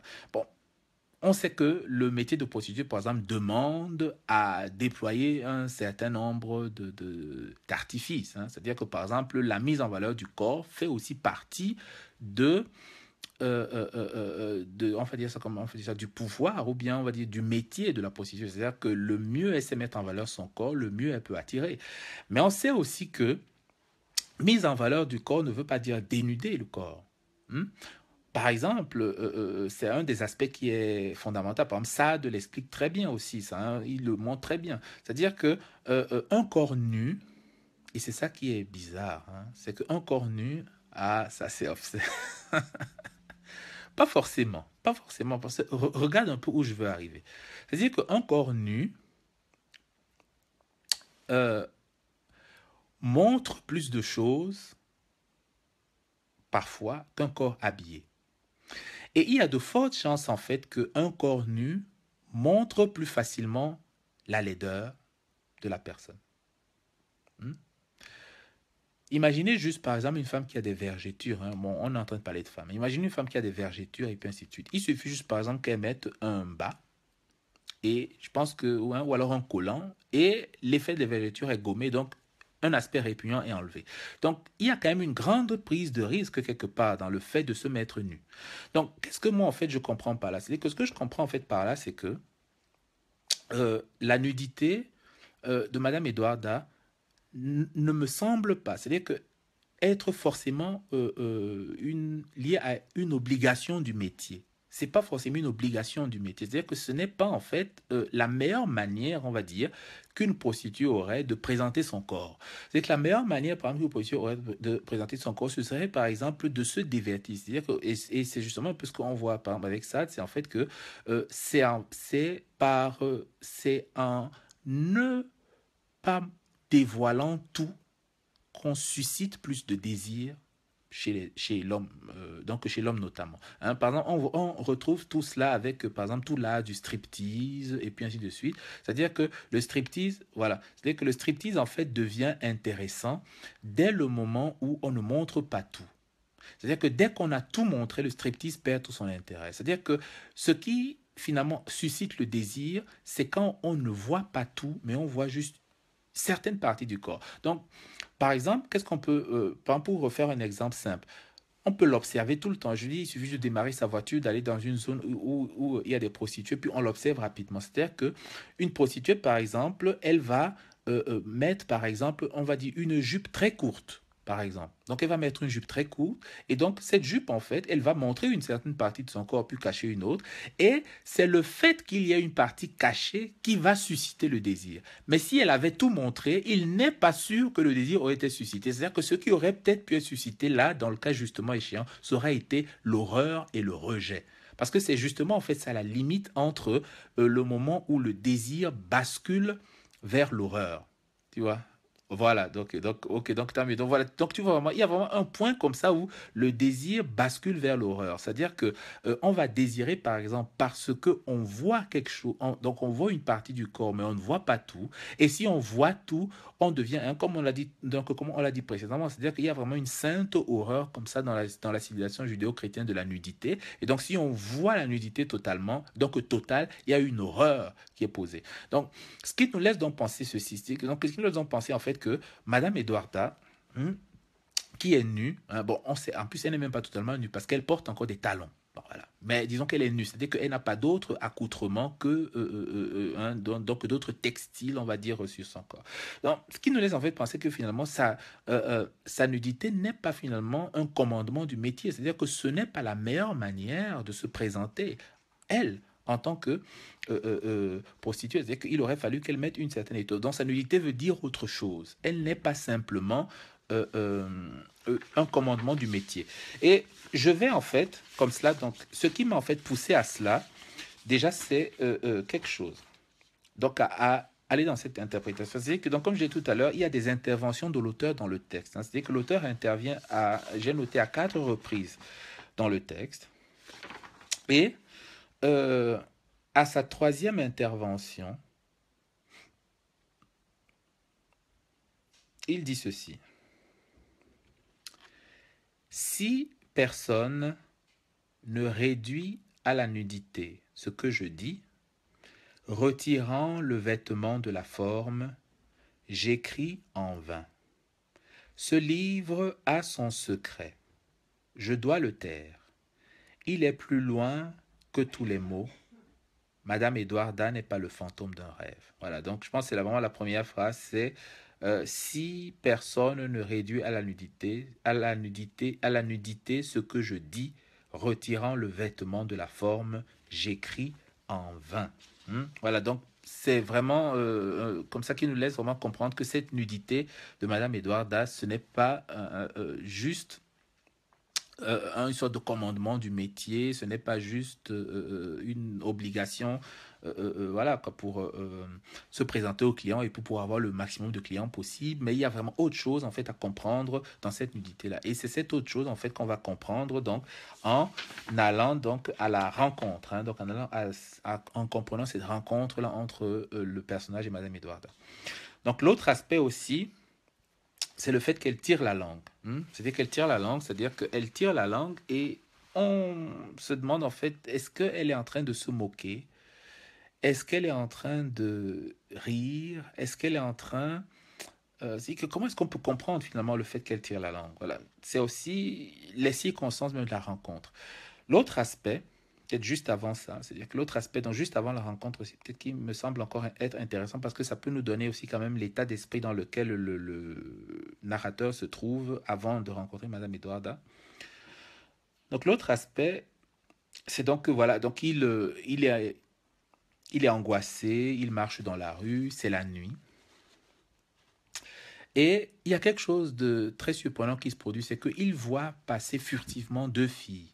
Et le simple fait d'avoir vu passer effectivement ces deux filles suscite son désir. Donc, c'est-à-dire il a un réveil, on va dire, de son désir. Son désir devient vraiment, comment dire ça, irrépressible. Hein, il est vraiment animé comme ça d'un désir irrépressible, un désir sexuel. Au point où, donc ça se déroule bien la nuit, hein, et donc au point où il enlève son pantalon, il a une érection et il marche en tenant dans la main son sexe. Donc ce qui est une scène forte, hein, et l'auteur même à un moment intervient. En fait, l'auteur, après avoir présenté la scène, il intervient. Parce que forcément, quand on regarde cela sous cet aspect-là, bon, voilà, on dit, oh fou, purée, c'est obscène, voilà, c'est obscène, c'est pornographique, et puis patatien, tout ce genre de commentaires, hein, voilà. Donc l'auteur, en fait, donc il intervient rapidement, parce que je pense quand même qu'il sait très bien ce qu'il écrit, hein. Donc il a par exemple décidé d'écrire, donc de le publier sous un pseudonyme, donc je pense qu'il sait très bien comment est-ce que ça peut être considéré ce qu'il fait. Donc, et il dit ceci, après cette présentation, euh, il dit qu'il sait que son entrée en matière, elle est abrupte. Il aurait pu rester dans le vraisemblable, mais il a considéré que le vraisemblable, c'était un détour. Et lui, il préfère éviter les détours. Donc, il dit les choses comme elles sont. Donc, on reste vraiment, voilà, on reste vraiment dans cette idée-là de dévoiler. Hein? On reste dans l'idée de dévoiler. C'est-à-dire que même moi en tant qu'homme, parce que quelque part, vous voyez, moi par exemple, je ne suis pas surpris par cela. C'est-à-dire que je ne suis pas surpris par cela dans quel sens? C'est que je ne suis pas surpris en fait d'une attitude pareille parce que je sais en fait que, et ça on le sait même très bien, c'est même Freud et tout, il nous explique ça aussi très bien. C'est-à-dire que où on sait que le désir sexuel, c'est-à-dire que hein, la pulsion sexuelle, c'est l'une des pulsions les plus fortes, hein, les plus fondamentales chez un individu. Donc ça veut en fait dire quoi? Ça veut quand même en fait dire que nous passons notre temps à ne penser qu'à ça. C'est quand même une réalité. En fait, je sais pas, on peut vouloir se voiler les yeux comme on veut, mais c'est une réalité. C'est-à-dire qu'on passe notre temps à penser qu'à ça. C'est-à-dire qu'on voit une fille, ah, on la veut, on voit ceci, ah, on la veut, on veut. Mais voilà, c'est vraiment comme ça qu'on est, quoi. Je dis, il faut dire les choses telles qu'elles sont. Donc, c'est là. C'est-à-dire que quand on enlève simplement le vernis, donc le vernis, qui, avec lequel on habille, on habille nos pensées, nos actes. On est confronté à cette réalité-là qui est crue, qui est que nous ne pensons qu'à ça. La plupart du temps, nous pensons qu'à ça. On est agi par cela principalement.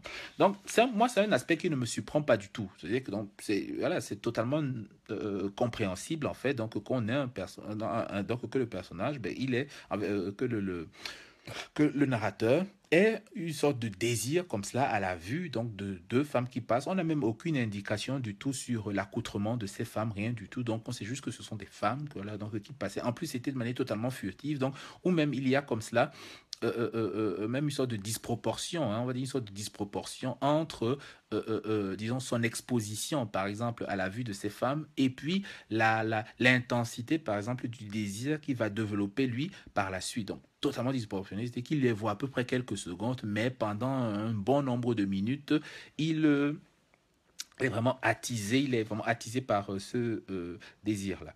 Donc, il y a vraiment cet aspect-là, on va dire, principal, à mon avis, qui est très intéressant avant la rencontre. Donc, on sait en fait que donc le narrateur, donc, il est dans un désir, donc, il a un désir sexuel avant la rencontre.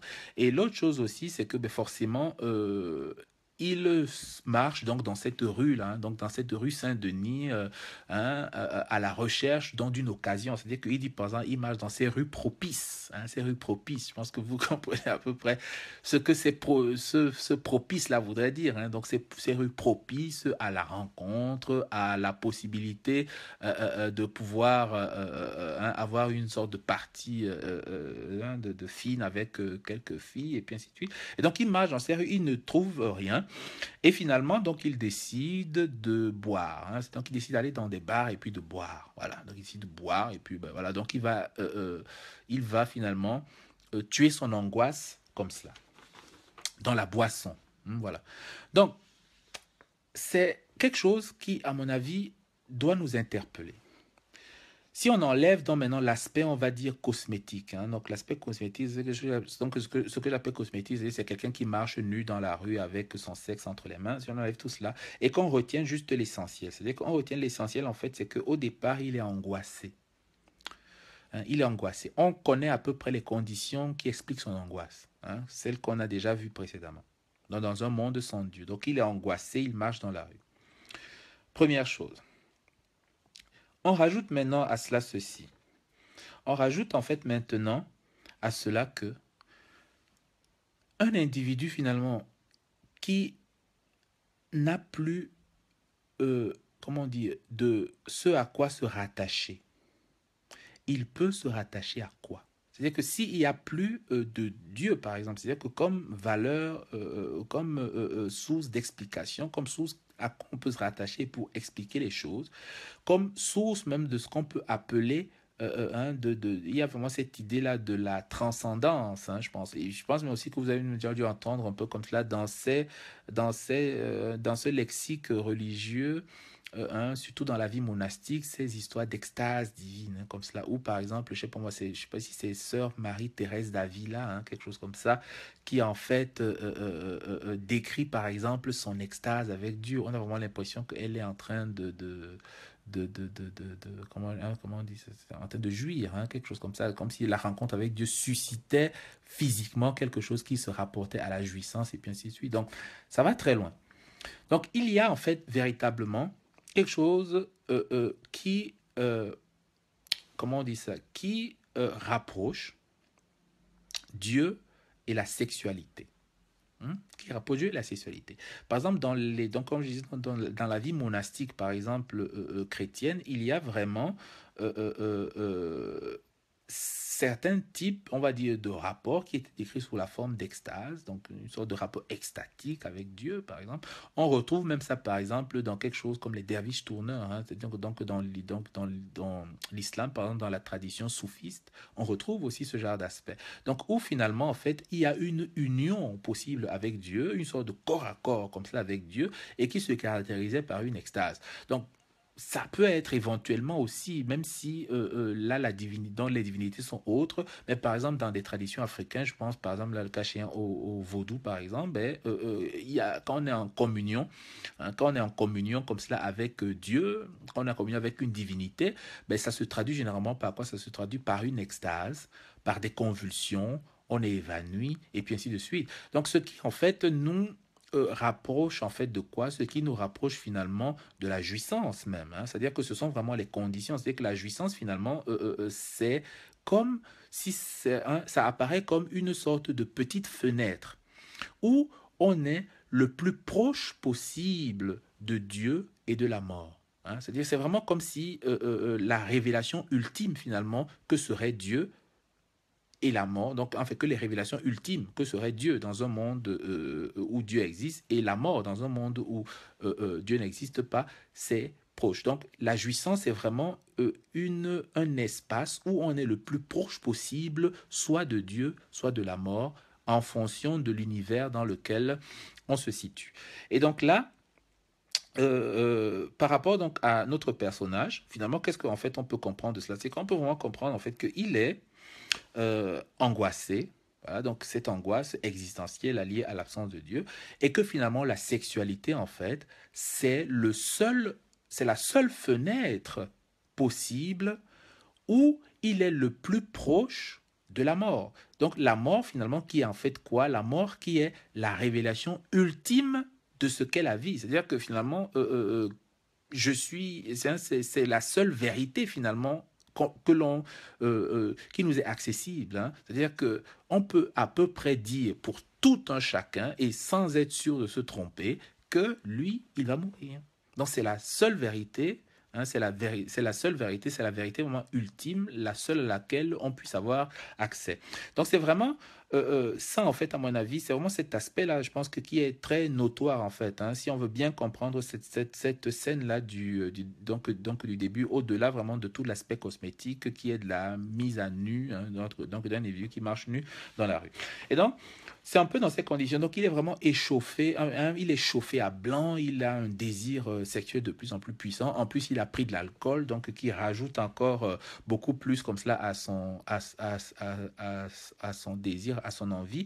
Et donc, forcément, ben, qu'est-ce qu'il fait? Donc, il va dans un bordel, hein. Donc, c'est vraiment la solution la plus simple. Il va dans un bordel. Et là, dans ce bordel, donc, il y a Madame Edwarda, celui qui tombe et puis qui lui tire la langue. Et il décide donc d'aller avec elle. Voilà. Et donc, il y a cette scène, hein, qui est vraiment, on va dire, la scène phare, hein. Donc, ils sont assis comme ça sur une table et tout. Donc, on rappelle bien Madame Edwarda, elle est nue. Et donc, il y a cette scène comme cela qui se produit. Et donc, où Madame Edwarda lui dit, ben, est-ce que tu veux voir mes guenilles? Est-ce que tu veux voir mes guenilles? Hein, est-ce que tu vois mes guenilles? Tu dis, mais attends, où est-ce qu'elle où est-ce qu'elle a envie d'arriver, quoi? Est-ce que tu veux voir mes guenilles? Elle est nue, mais elle parle de guenilles. Est-ce que tu veux voir mes guenilles? Alors, et ce qu'on constate rapidement, donc moi, en fait, c'est comme ça vraiment que j'ai résolu ça, hein. C'est-à-dire que j'ai résolu ça dans le sens où, un peu plus loin dans le texte, donc guenille est mis entre guillemets. Donc, en fait, ce qui laisse donc penser que il faut considérer disons, le terme dans une autre signification, hein. Donc, c'est-à-dire qu'il ne faut pas le considérer dans sa signification littérale habituelle, mais que ça veut dire autre chose, hein. Donc, que ça veut dire autre chose. Et donc, en fait, donc ici, il y a donc comme cela une association, même si c'est quand même compliqué à comprendre pourquoi est-ce qu'il associe guenille, par exemple, avec le vagin, mais il fait une association donc entre guenille et vagin. Et en disant donc, et donc Madame Edouard a dit, ben, est-ce que tu veux donc voir finalement ce vagin-là? Je vais prendre peut-être le dialogue pour qu'on puisse le saisir. Donc le narrateur dit, pourquoi fais-tu cela, Madame Edwarda? Tu vois, dit-elle, je suis Dieu. Lui, je suis fou. Madame Edwarda, mais non, tu dois regarder. Regarde. Mais non, tu dois regarder, regarde. Surtout cette réaction, tu vois, dit-elle, je suis Dieu. Donc on revient encore véritablement dans donc dans ce schéma qu'on a mis au départ, hein, donc qu'on a mis en place au départ. C'est-à-dire que euh, c'est un peu comme si on se pose la question. C'est-à-dire que c'est vraiment la question de la cause. Hein, je pense que le vagin, même chez Courbet, par exemple, je pense que vous voyez ce fameux tableau de Courbet, puis ainsi de suite, l'origine du monde, ainsi de suite. Voilà. Je pense que c'est vraiment sous cet angle-là qu'il faut aller chercher l'explication de cette scène, hein, sur la question de l'origine du monde. Donc, si en fait, je pense que je pense quand même qu'on est quand même d'accord que bon, Dieu, il est utile aussi pour expliquer l'origine du monde. Et donc, dans un monde où il y a un Dieu, l'origine du monde, c'est Dieu. Qui nous a créés, c'est Dieu. Réponse. Et tout est bon dans le meilleur des mondes. Sauf que dans un monde où il n'y a pas de Dieu, quelle est l'origine du monde? C'est-à-dire qu'on sait que la réalité du monde, c'est la réalité du désir. Donc, dans un monde sans Dieu, c'est la réalité du désir. C'est finalement la capacité à pouvoir exprimer son désir qui témoigne de la liberté des individus ou non. Et l'autre chose aussi que l'on sait finalement, c'est que finalement, quelle est la cause? C'est-à-dire que s'il n'y a plus de cause première, de cause ultime, il y a au moins une cause. C'est que finalement, si j'existe, c'est parce qu'il y a eu un acte sexuel, première chose. Et que je viens d'où? Je sors d'un vagin, donc du vagin d'une femme. Voilà. Donc jusqu'à preuve du contraire, hein, c'est-à-dire que pour l'instant, il y a encore des inséminations et puis ainsi de suite. Bon, peut-être qu'il arrivera des moments où on n'aura plus besoin d'un ventre de femme, donc on aura plus besoin de sortir d'un vagin pour exister. Mais pour l'instant, c'est la voie, on va dire, royale pour arriver vers la vie. Donc finalement, en fait, quand Madame, donc ce que Madame Edwarda lui montre là, hein, c'est-à-dire qu'il n'y a pas simplement quelque chose qui a trait euh, on va dire, de la sexualité ou bien à de l'obscénité, mais il y a vraiment, qu'est-ce que lui montre? Elle lui montre en fait l'origine des choses. C'est-à-dire qu'elle lui montre en fait d'où il vient. C'est-à-dire que dans un monde où il n'y a plus de Dieu, voilà d'où tu viens. Tu viens du ventre d'une mère, tu es sorti d'un vagin. Il n'y a plus autre chose à chercher. Ce n'est que ça. C'est la seule chose à voir. Donc, le fait qu'elle lui dise, mais non, tu dois regarder, regarde. Regarde. Hein, tu vois, elle lui dit, je suis Dieu. Donc, vraiment, ce je suis Dieu, en fait, je pense que vous voyez un peu déjà le parallèle, quoi. C'est-à-dire que c'est Dieu, donc c'est le vagin qui remplace Dieu. C'est-à-dire que l'origine du monde, l'origine de l'être humain, de l'individu, c'est là. C'est-à-dire qu'il n'y a pas autre chose que ça. Donc, c'est vraiment cette simple chose-là. Voilà, c'est à ça que c'est réduit. Donc, c'est ça Dieu, finalement. C'est-à-dire que c'est ça ta cause. Hein. C'est ça, c'est de là d'où tu viens. Et donc le regarde, mais regarde, non, tu n'es pas fou, regarde. C'est-à-dire, c'est vraiment, oui, c'est ça ton origine, regarde. C'est-à-dire que ne fuis pas la réalité. Hein, je pense quand même que nous sommes tous d'accord que la vue, et c'est ça, justement, c'est vraiment ces aspects étonnants là qui ont même aussi beaucoup intrigué, par exemple, Bataille au niveau de la préface, c'est-à-dire que comment est-ce que nous avons autant de honte à voir d'où nous venons? Et pourtant, on est tous d'accord. Est-ce qu'on n'est pas à l'heure actuelle dans un monde où il y a, on va dire, le retour identitaire qui est de plus en plus prononcé, où tout le monde veut retrouver ses origines, on ferme les frontières parce qu'on veut retrouver ses origines, patati patata. Ok, why not? Donc, on recherche tous nos origines, c'est-à-dire qu'on hein, on veut tous les voir. On estime qu'il y a une sorte de fierté comme ça à voir ses origines. Or, notre véritable origine, qui est en fait que nous sortons. Aïe, aïe, là, c'est une colle que tu es en train de me poser là. Mais disons que avec bataille, en fait, c'est que on ne sait pas.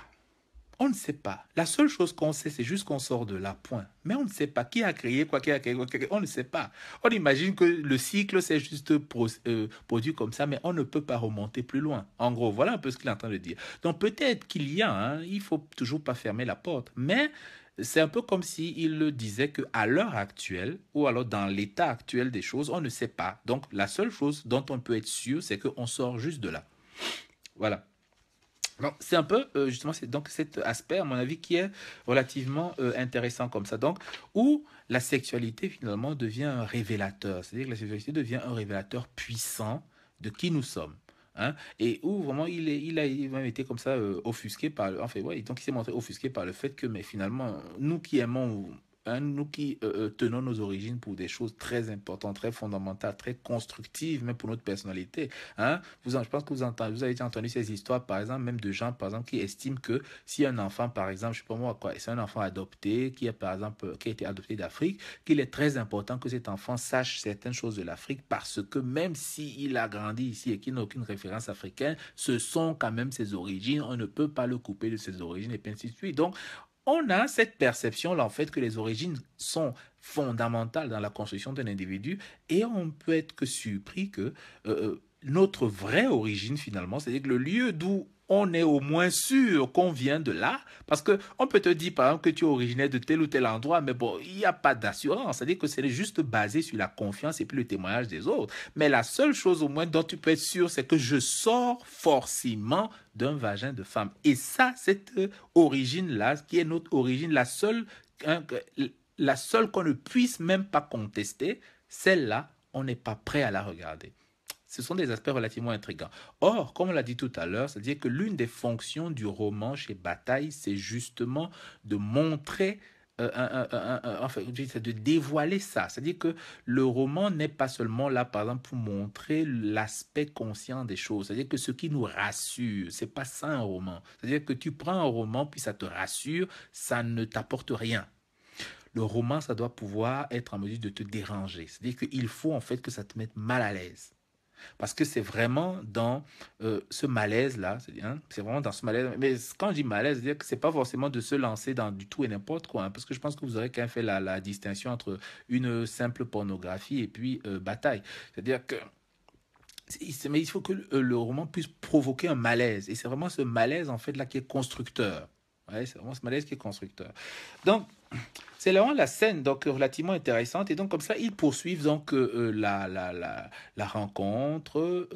Ils vont à l'étage. Ils ont une relation qui est extatique. Madame Edward est douce, câline avec lui. Elle appelle, par exemple, le narrateur Fifi. Voilà, donc il y a vraiment comme ça, donc on va dire une sorte de schizophrénie même, hein, qu'on peut voir comme ça au niveau de Madame Edwarda. C'est-à-dire qu'on a vraiment le premier aspect donc de cette femme qui est vraiment, elle est très douce avec lui finalement, elle est engageante, elle est maternelle hein, avec le narrateur, donc ce sont vraiment des aspects qui sont relativement intéressants. Et il y a une deuxième phase. Donc ce qu'on peut dire là-dedans, c'est quoi? C'est en fait que et c'est vraiment ce jeu, en fait, c'est vraiment le jeu en miroir. Hein, c'est toute la nouvelle, elle est faite comme ça. C'est-à-dire que tant que le désir, hein, si on se souvient très bien, le narrateur est mu par le désir. Il a un désir irrépressible qui se manifeste en fait par son érection. Hein. Donc, tant que son désir, en fait, est le moteur de la rencontre, c'est-à-dire que c'est vraiment ce désir qui l'anime, qui l'amène à voir Edouard, et ainsi de suite. Donc, tant que son désir est le moteur de la rencontre, donc jusqu'à ce qu'il atteigne sa jouissance, bien sûr. Donc, tant que ce désir est le moteur de la rencontre, Madame Edwarda est douce, avenante, câline, attentive vis-à-vis de lui. Elle est gentille, et même avec tous ces traits qu'il a décrits tout à l'heure, gracile, et puis ainsi de suite. Donc, il y a vraiment cet aspect. Et ce qui se produit donc, c'est que au niveau de la rencontre, donc il y a une deuxième phase de la rencontre qui va s'ouvrir. C'est-à-dire qu'une deuxième phase, on va dire, qui est totalement qui est totalement inattendue, hein, qui est donc que après donc ils font l'amour et puis ainsi de suite. Donc après cette première phase, la Madame Edwarda, cette fois, qui était nue, décide donc s'habille totalement, donc elle s'habille et puis ils sortent. Donc elle s'habille même au point d'être camouflée, même son visage aussi est camouflé, et puis ainsi de suite. On ne la voit pas, mais elle est distincte. Puis ils sortent. Et puis donc là, quand ils sortent, avec Madame Edouard habillée, elle devient totalement absente. Elle est absente, elle est insaisissable, elle fuit, elle court. Hein. Donc, je sais pas moi, imaginez un peu une rue de Paris dans la nuit, il y a très peu de passants, et donc une femme comme cela qui, comment il appelle encore son vêtement là? Il a dit quoi hein voilà, elle avait revêtu un boléro blanc et puis un domino. Hein, donc un domino qui lui masquait le visage. Voilà, donc une sorte de grande cape comme ça qui lui masquait aussi le visage. Donc imaginez un peu comme ça, donc dans la rue parisienne, donc cette Madame Edwarda qui court comme ça dans la rue, qui fuit, qui est absente. C'est-à-dire que quand il dit vraiment absente, c'est-à-dire qu'elle n'est plus présente. Donc, c'est pour ça que sa nudité, en fait, ne peut pas être vraiment perçue de manière simple. C'est-à-dire que sa nudité, ce n'est pas juste le nu physique. Hein. Il y a autre chose derrière cette nudité. Parce que justement, qu'est-ce qu'on constate? C'est que quand elle était nue, Madame Edwarda, elle était présente. Hein, de par ses traits, de par son attention, elle appelait le narrateur Fifi, donc vraiment des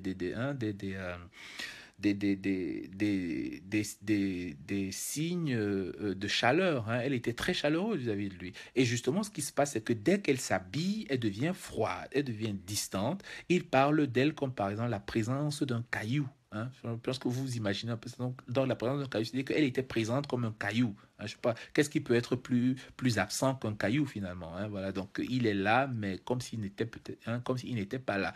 Donc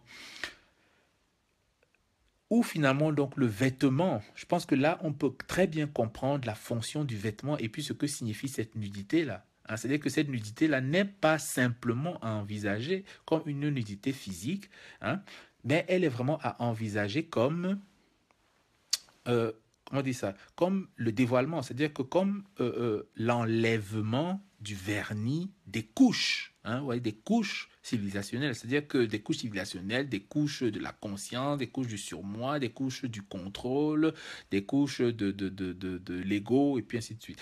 Donc, l'unité de Madame Edwarda, vraiment avoir comme comment dire ça, le dévoilement, le surgissement, hein, de l'inconscient. Donc c'est vraiment à ce moment-là qu'elle est vraie.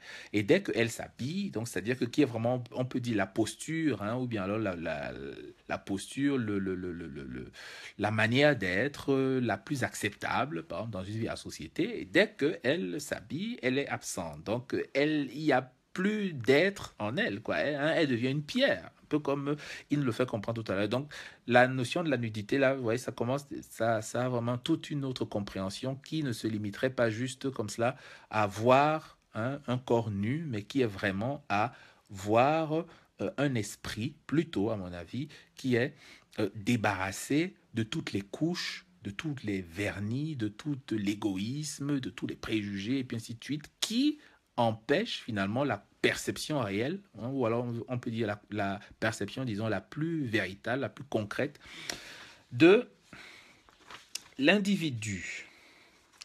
Voilà. Donc, on va donc continuer avec cette deuxième phase, hein, de la rencontre. Donc cette deuxième phase de la rencontre, donc on sait que Madame Edward, elle a fui, elle court, hein, et il y a vraiment autre chose en plus qui se produit, c'est que elle a une crise. Hein. C'est une crise vraiment que l'auteur, enfin le narrateur nous décrit comme étant une crise de folie. Hein. Donc elle est prise de convulsions. Elle, voilà, elle est prise de convulsions, justement, aspect hallucinant. Elle est prise de convulsions. Par exemple, à un moment, il décrit le fait qu'elle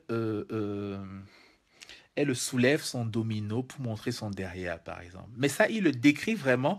Et là, elle n'est plus du tout sous l'aspect, par exemple, de vouloir narguer ou bien de vouloir ironiser. Non, non. Elle est vraiment là sous l'aspect de l'acte fou. Hein? Oui, c'est vraiment très, très intéressant. C'est vraiment sous l'aspect de l'acte fou, c'est-à-dire que de l'acte en fait qui n'est plus maîtrisé. Je sais pas moi, pour peut-être ceux qui ont vécu en Afrique, par exemple, je pense que vous avez dû noter euh, euh, ce genre de comportement. C'est-à-dire que je me rappelle notamment d'une dame qui habitait mon quartier. Cette dame, en fait, on l'appelait Est-ce que? Parce qu'en fait, tout le temps, elle passait son temps à dire est-ce que, et elle s'attendait à ce qu'on lui réponde puis après elle dit que. Bon, je ne sais pas si son que là avait quelque chose à voir avec la queue, mais il y avait quelque chose comme ça, enfin voilà. Donc, et qui faisait rire beaucoup de gens. Bon, moi j'étais enfant, donc je comprenais pas forcément tout. Ce sont mes réflexions d'adulte vraiment qui me font me poser la question s'il n'y avait pas dans ce que là quelque chose avec la queue qui, voilà, et puis qui faisait rire les adultes. Mais on rigolait volontiers de cela. Ça nous faisait vraiment, ça nous faisait rire. Et donc moi aussi, enfant, je reprenais ça. Est-ce que. Elle était vraiment dérangée. Hein. Elle n'était pas encore dans la rue, mais elle était vraiment dérangée. Et l'un des aspects justement euh, intéressants chez elle, c'était ceci. Elle ne se dénudait pas, cette femme-là. Elle ne se dénudait pas du tout. Adulte aux idées tordues. Tu vois, hein? Elle ne se dénudait pas du tout, hein, cette femme-là. Mais ce qui se passait, en fait, c'est que au bout d'un moment, même avec les enfants, elle disait la même chose. C'est-à-dire que elle nous disait en fait que, je vais le dire en doigt là, puis je vais le traduire. Elle disait que nyoye wanan ititi wanan. Nyoye wanan ititi wanan. Ok, c'est possible alors, mais en tout cas, comme on dit, ce sont vraiment les questions que je me pose maintenant, mais je ne sais pas si ce que avait quelque chose à voir avec autre chose, hein. Mais en tout cas, elle le disait, puis je me suis, enfin, et puis on faisait beaucoup traîner le que pour que ça dure, quoi. Donc, je ne sais pas s'il y avait un effet comme ça qui était recherché. Donc, elle disait, j'ai les cheveux ici, mais je n'ai pas les cheveux là. J'ai les cheveux ici, mais je n'ai pas les cheveux là. Donc, en fait, elle parlait, ben, j'ai les cheveux sur ma tête, je n'ai pas de cheveux sur mon vagin. Et puis, il est même arrivé qu'on lui demande, mais montre alors, hein, je vois un peu cette innocence des enfants, et qu'elle montre et qu'elle rit. Hein. Elle montre et elle rit. Voilà.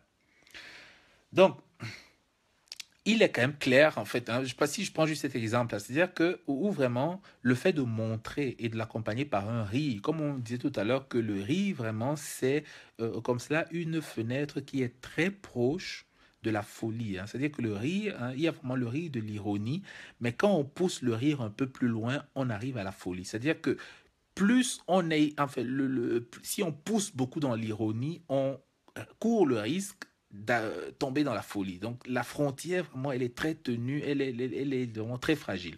Donc c'est vraiment le même type d'attitude, en fait, comme ça ici, hein, avec Madame Edouard. C'est-à-dire que finalement, ça, vous voyez, c'est la manière de montrer la nudité, hein. C'est vraiment là où mes batailles, il est juste extraordinaire, quoi. C'est vraiment dans la manière de montrer, en fait, la nudité que il faut comprendre la nudité. C'est-à-dire que la nudité en elle-même, c'est-à-dire que juste un corps nu comme ça, ce n'est pas suffisant. C'est-à-dire qu'on ne peut pas commencer, parce qu'on on ne peut rien dire de ça. C'est qu'on ne peut pas commencer par exemple, à dire, ben, c'est obscène, c'est ceci, c'est cela. Non, c'est-à-dire qu'on ne peut encore rien dire. Parce que c'est vraiment, c'est-à-dire que ce qui va déterminer en fait le regard qu'on doit porter sur la nudité, c'est la manière dont cette nudité va se présenter, hein, donc elle-même. C'est-à-dire qu'il y a vraiment cette nudité-là qui, du style, est-ce que, par exemple, c'est-à-dire que qui ne peut que traduire la folie. Par exemple, est-ce que qui aurait eu l'idée de, par exemple, hein, je pense que aucune personne n'aurait même eu l'idée de la gifler ou bien de l'insulter, de lui dire, mais attends, mais dégage. Non, mais personne, parce que tout le monde comprenait à cause de ce rire-là et avec un peu les antécédents qu'elle avait, que voilà, elle n'est pas bien dans sa tête. Donc on lui disait juste, mais hey, ferme, ferme, ferme, là. Donc, de manière relativement polie. Donc, c'est vraiment la manière de montrer finalement la nudité qui est centrale ici. Ce n'est pas la nudité en elle-même, c'est que la nudité en elle-même, on ne la comprend pas, mais on commence à la comprendre à partir en prenant en compte la manière dont elle se montre, hein, où on la montre finalement, où elle se dévoile. Donc, c'est vraiment cet aspect-là que j'ai considéré la vie comme très remarquable. Donc, c'est qu'elle fait cette crise de folie, elle a ses convulsions, elle montre ses fesses, elle rit, et puis ainsi de suite, elle lâche des hurlements. Elle dit par exemple, j'étouffe, j'étouffe, j'étouffe. Voilà, donc on se dit, mais qu'est-ce qui lui arrive, quoi? Donc, elle vit une véritable souffrance, hein, donc, ce qu'on peut aussi considérer comme ça. Donc, elle vit une véritable souffrance, et on sait par exemple que donc l'auteur nous dit qu'elle souffre, hein, qu'elle souffre. Et ce qui est donc justement intéressant, c'est que là, c'est une phase en fait qui s'ouvre. C'est vrai que Madame Edwarda, finalement, elle plonge donc dans elle a cette crise de folie là, et à un moment où finalement le désir du narrateur s'est éteint. C'est-à-dire qu'il a fait l'amour avec elle, puis le désir est parti. Donc naturellement, il a joui, ainsi de suite, puis le désir est parti. Et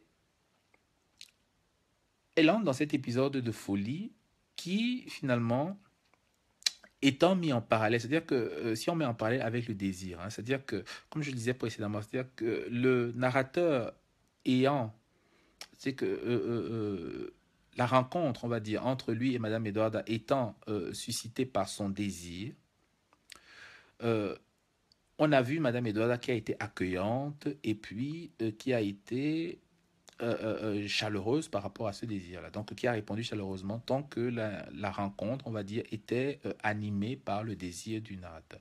Et dès que le désir du narrateur s'éteint, finalement, Madame Edwarda plonge donc dans une folie, elle est prise de convulsions, et puis ainsi de suite. Donc, on peut en fait poser finalement différentes questions. C'est-à-dire qu'on peut se poser la question de savoir si, par exemple, ce désir, c'est-à-dire que le fait que cette folie, finalement, donc de Madame Edwarda surgisse quand son désir s'est éteint, qu'est-ce que ça peut nous révéler? C'est-à-dire que, voilà, donc qu'est-ce que ça peut nous révéler? Et en plus de cela, ouais, et juste de me retrouver...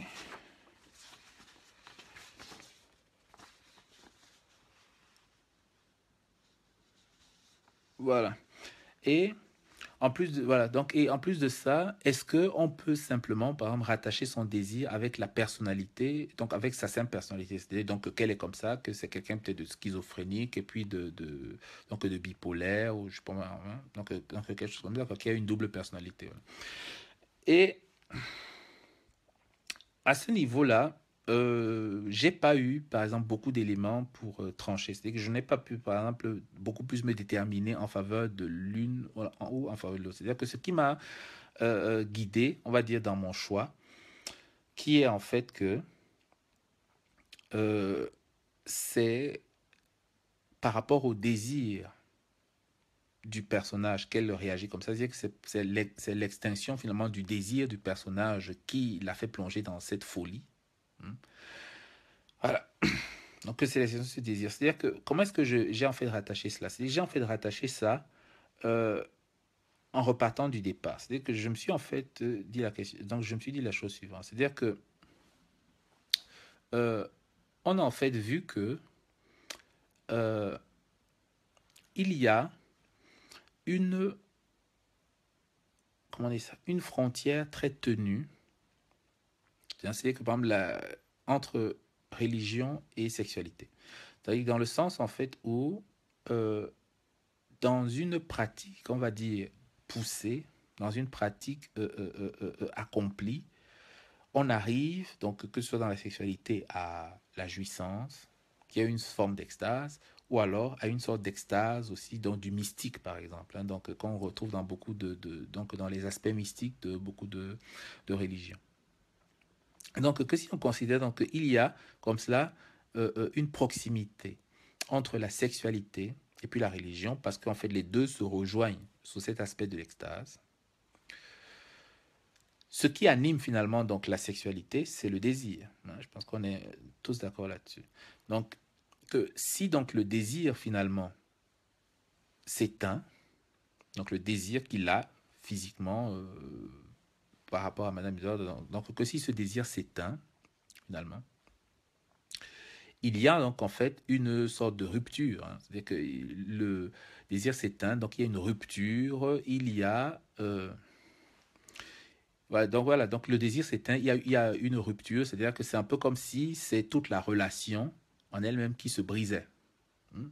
Donc, et qu'à partir du moment où toute la relation se brise, donc où finalement, cette Madame Edward, à qui elle-même a dit je suis Dieu, c'est-à-dire que l'homme finalement, il n'y a plus ce désir de ce corps féminin comme étant une possibilité de s'accomplir, de se réaliser, d'atteindre une extase, c'est-à-dire que l'expérience finalement la plus fondamentale, parce qu'on a quand même vu que cette expérience fondamentale là de l'extase, elle amenait à la connaissance de peut-être la seule et unique connaissance, ou alors la seule et unique véritable connaissance qui en fait la réalité de notre mort.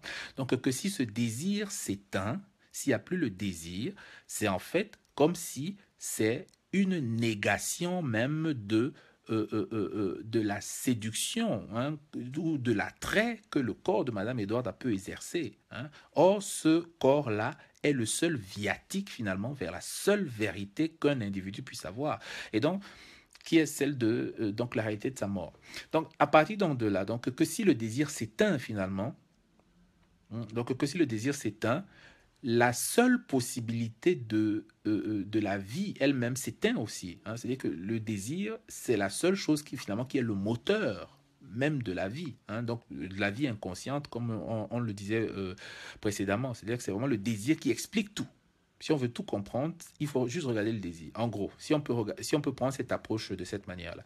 Et donc, l'extinction du désir de l'individu tue Madame Edwarda. C'est-à-dire que ça nie finalement Madame Edwarda et ça la pousse en fait dans cette crise finalement donc cette crise de folie là. Donc il ne la désire plus, elle n'a plus d'utilité, elle n'a plus aucune importance, elle n'est plus ce viatique là qui révèle l'individu à lui-même, qui lui révèle donc la réalité de son être et donc elle le plonge dans la folie.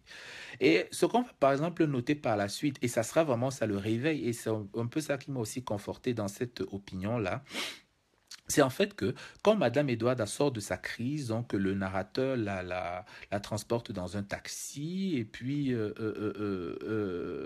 il rentre donc vers ce bordel-là au hall. Et ce qui se produit donc en fait, c'est qu'à un niveau, Madame Edwarda demande au chauffeur de venir la rejoindre en cabine. Donc en gros, donc il demande de venir la rejoindre en cabine. Donc, ou finalement, donc qu'est-ce qui se produit là? Ou finalement, donc ce qui se produit là, c'est le désir de quelqu'un d'autre qui va la réveiller. Donc, qui va la ramener finalement à la vie. Donc, qui va lui redonner un sens, quelque part. Ouais. Bon, je ne sais pas s'il faut regarder ce genre d'aspect, parce que je pense que s'il y a des féministes là, ils vont considérer ça un peu comme très, très bizarre et tout. Donc, de dire en fait que finalement, hein, est-ce qu'il faut considérer qu'une femme ne peut ne peut exister que par le désir de l'homme, par exemple. C'est-à-dire que s'il n'y a plus le désir d'un homme sur une femme, est-ce qu'une femme existe? Voilà, donc je sais pas, c'est vraiment une question qui est très ardue sur que je n'ai pas été moi en mesure de trancher, donc de trancher totalement, qui est relativement ouverte, mais en tout cas ça peut laisser entendre ça, c'est-à-dire que ça peut vraiment laisser entendre que une femme naît, hein, enfin, finalement, comment dire, elle meurt en quelque sorte, elle cesse d'être quelque chose dès le moment où le désir ne se porte plus sur elle. Hein. Et il n'y a que, en fait, finalement, ce désir-là qui la garde intacte, qui la garde en vie, voilà, quoi, oui, qui la garde vraiment en vie, quoi.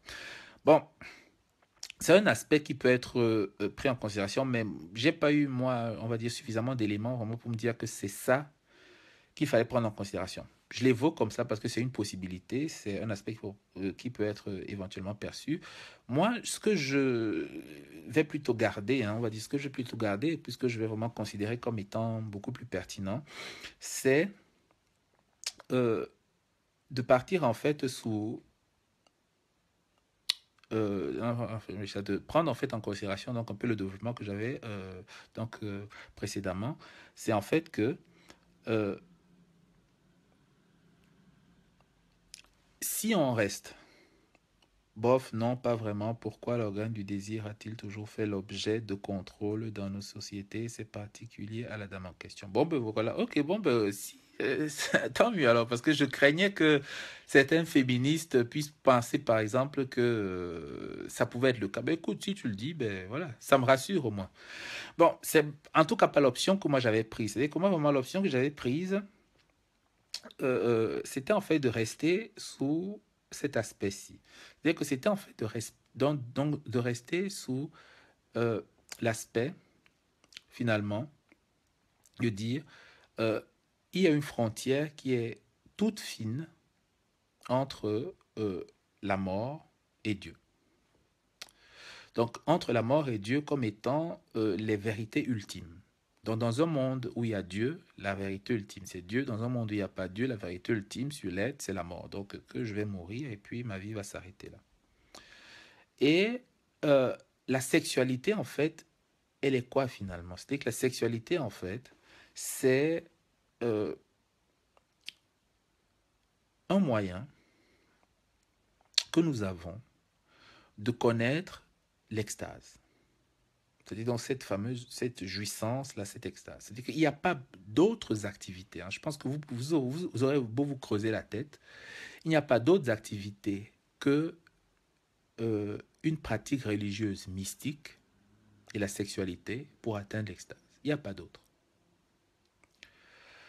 Donc, si on enlève donc le premier aspect, donc la pratique religieuse mystique, et qu'on garde juste le dernier aspect, donc qui est la jouissance, donc l'acte sexuel, donc avec le désir, et puis ainsi de suite qui le suit. C'est-à-dire donc que finalement, dans un monde sans Dieu, tout ce qu'on peut désirer finalement, c'est-à-dire que tout ce qu'on peut désirer, c'est d'atteindre cette extase-là par la communion avec une femme. Ouais, donc, finalement, moi, c'est plutôt cet aspect en fait que j'ai préféré garder, qui me semblait être en cohérence avec donc ce que nous avons dit précédemment. Ouais.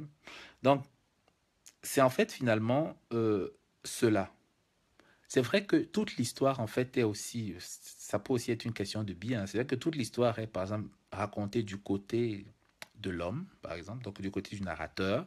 Donc, ça peut peut-être induire à penser que c'est le désir du narrateur qui est forcément primordial, mais rien n'exclut aussi, comme ça, d'ouvrir aussi une fenêtre et puis de prendre en considération le désir de Madame Edward à lui-même, comme pouvant aussi être l'une des sources possibles, voilà, quoi, de,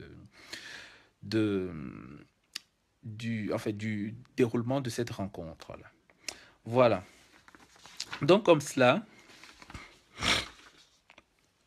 cette scène, donc vraiment de la fin, donc ce qu'on peut donc dire par rapport à l'amour, donc on peut en fait dire que ben voilà, donc c'est vraiment une note comme ça que donc je prends de l'auteur. Donc oui, il dit que l'amour ouvre à l'extase, qui fait voir à l'homme la seule réalité valable, sa destinée ultime, à savoir la mort.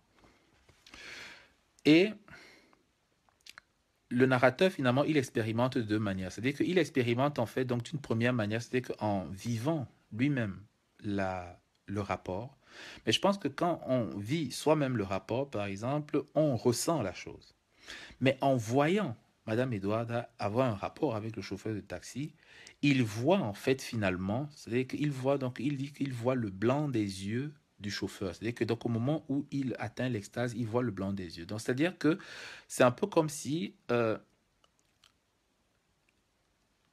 cette scène finalement lui apporte le complément de ce qu'il avait déjà ressenti. C'est-à-dire qu'il avait déjà en fait ressenti donc cette extase-là, c'est ce moment où on chavire, hein. Il y a vraiment ce chavirement-là, on est totalement perdu par exemple. Et puis après, ben, vous voyez toute cette histoire de après l'amour, on est effondré, on est épuisé, hein, on a comme si on avait perdu une énergie folle. Voilà, donc c'est vraiment des choses qui doivent aussi interroger, quoi.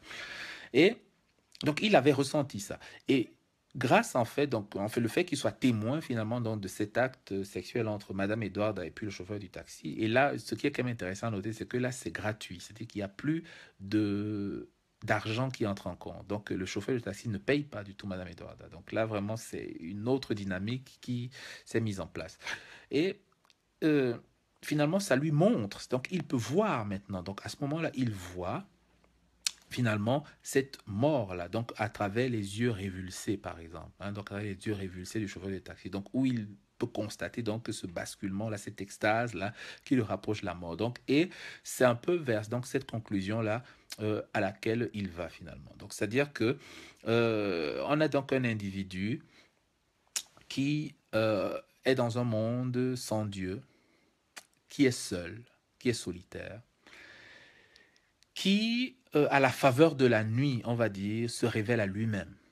Mais qu'est-ce que c'est que cette nuit, au fait, dans laquelle il a été? Qu'est-ce que c'est que cette nuit dans laquelle il a plongé? Donc, cette nuit dans laquelle il a plongé, finalement, c'est une nuit où même quand les astres luisent, on ne voit rien, où le ciel ne veut plus forcément, hein, où les signes, enfin, comment dire ça, le ciel, les événements ne veulent pas forcément dire quelque chose. Donc tout cela, ça le plonge dans l'angoisse, ça le plonge dans la peur.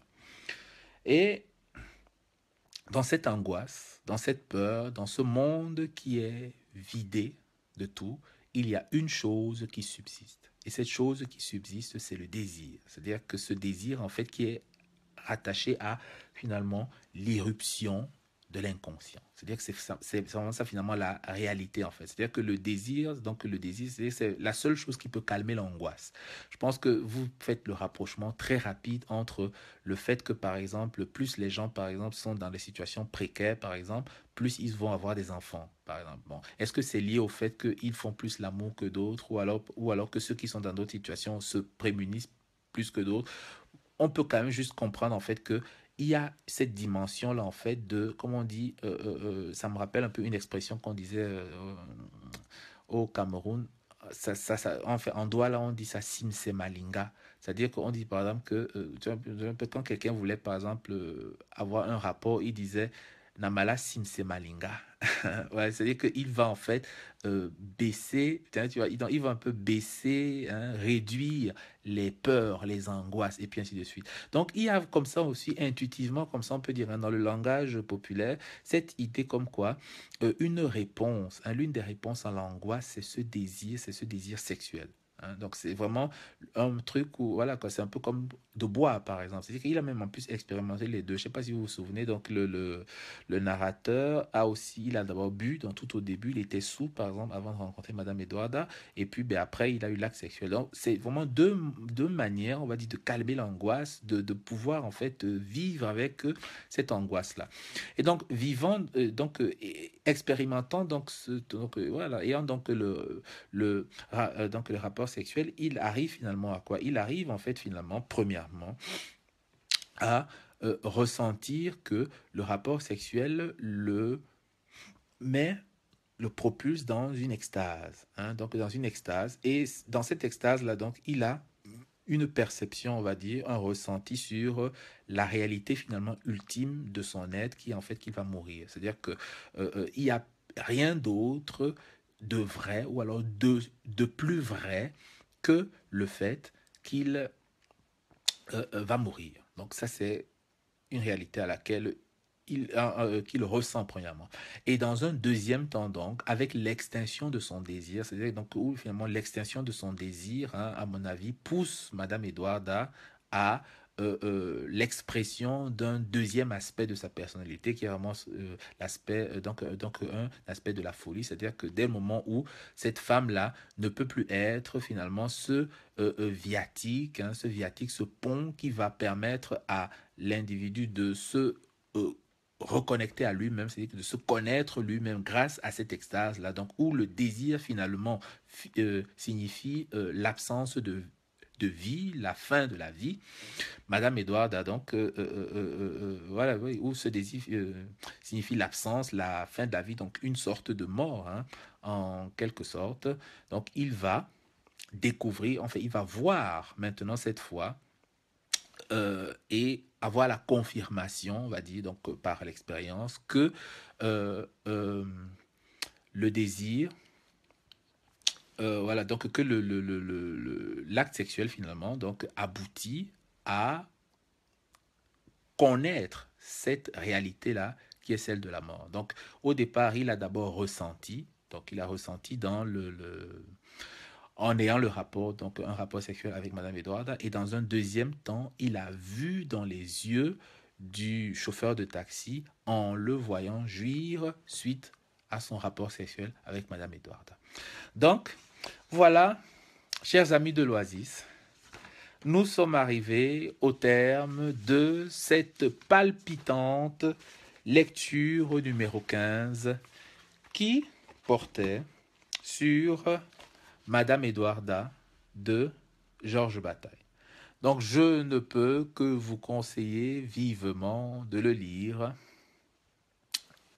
Il est très instructif en tout cas, c'est-à-dire que c'est véritablement un texte qui met en avant l'inconscient, qui nous montre un monde qui est totalement déshabité, où l'homme est seul, il est solitaire, il n'y a plus de Dieu sur qui se rattacher. Et face à ce Dieu, quel est finalement euh, le moyen de combler cette angoisse? C'est à travers la sexualité. Donc la sexualité finalement devient ce quelque chose là qui simse les malingas, qui nous calme, qui nous permettent de tolérer, d'accepter un peu cette vie-là. mais tout en sachant aussi, et c'est justement là où Georges Bataille devient très intéressant, c'est que tout ne se limite pas à la sexualité, parce que finalement, la sexualité, en fait, c'est une porte, finalement, c'est une ouverture, c'est une fenêtre vers la connaissance de nous-mêmes, donc les connaissances ultimes, on va dire, les vérités irréfutables, à savoir que nous allons mourir. Mais devant cette vérité-là, et c'est là où Georges Bataille finalement devient très intéressant, c'est que devant cette vérité-là, au lieu de s'apitoyer, oh je vais mourir, oh je vais mourir, non, qu'est-ce qui se passe? On rit, on lance un grand éclat de rire et on rit. Donc c'est ça toute la vie. Ouais, c'est un peu ça vraiment la vertu de l'ironie, quoi. C'est de se dire, ok, donc on fait en fait tout ça alors qu'on va mourir. Tout ça pour ça. Voilà, donc sur ce rire-là, chers amis de l'Oasis, je vous souhaite une excellente soirée et je vous conseille encore vivement de lire Madame Edwarda de Georges Bataille. Bonne soirée et à tout bientôt. Au revoir.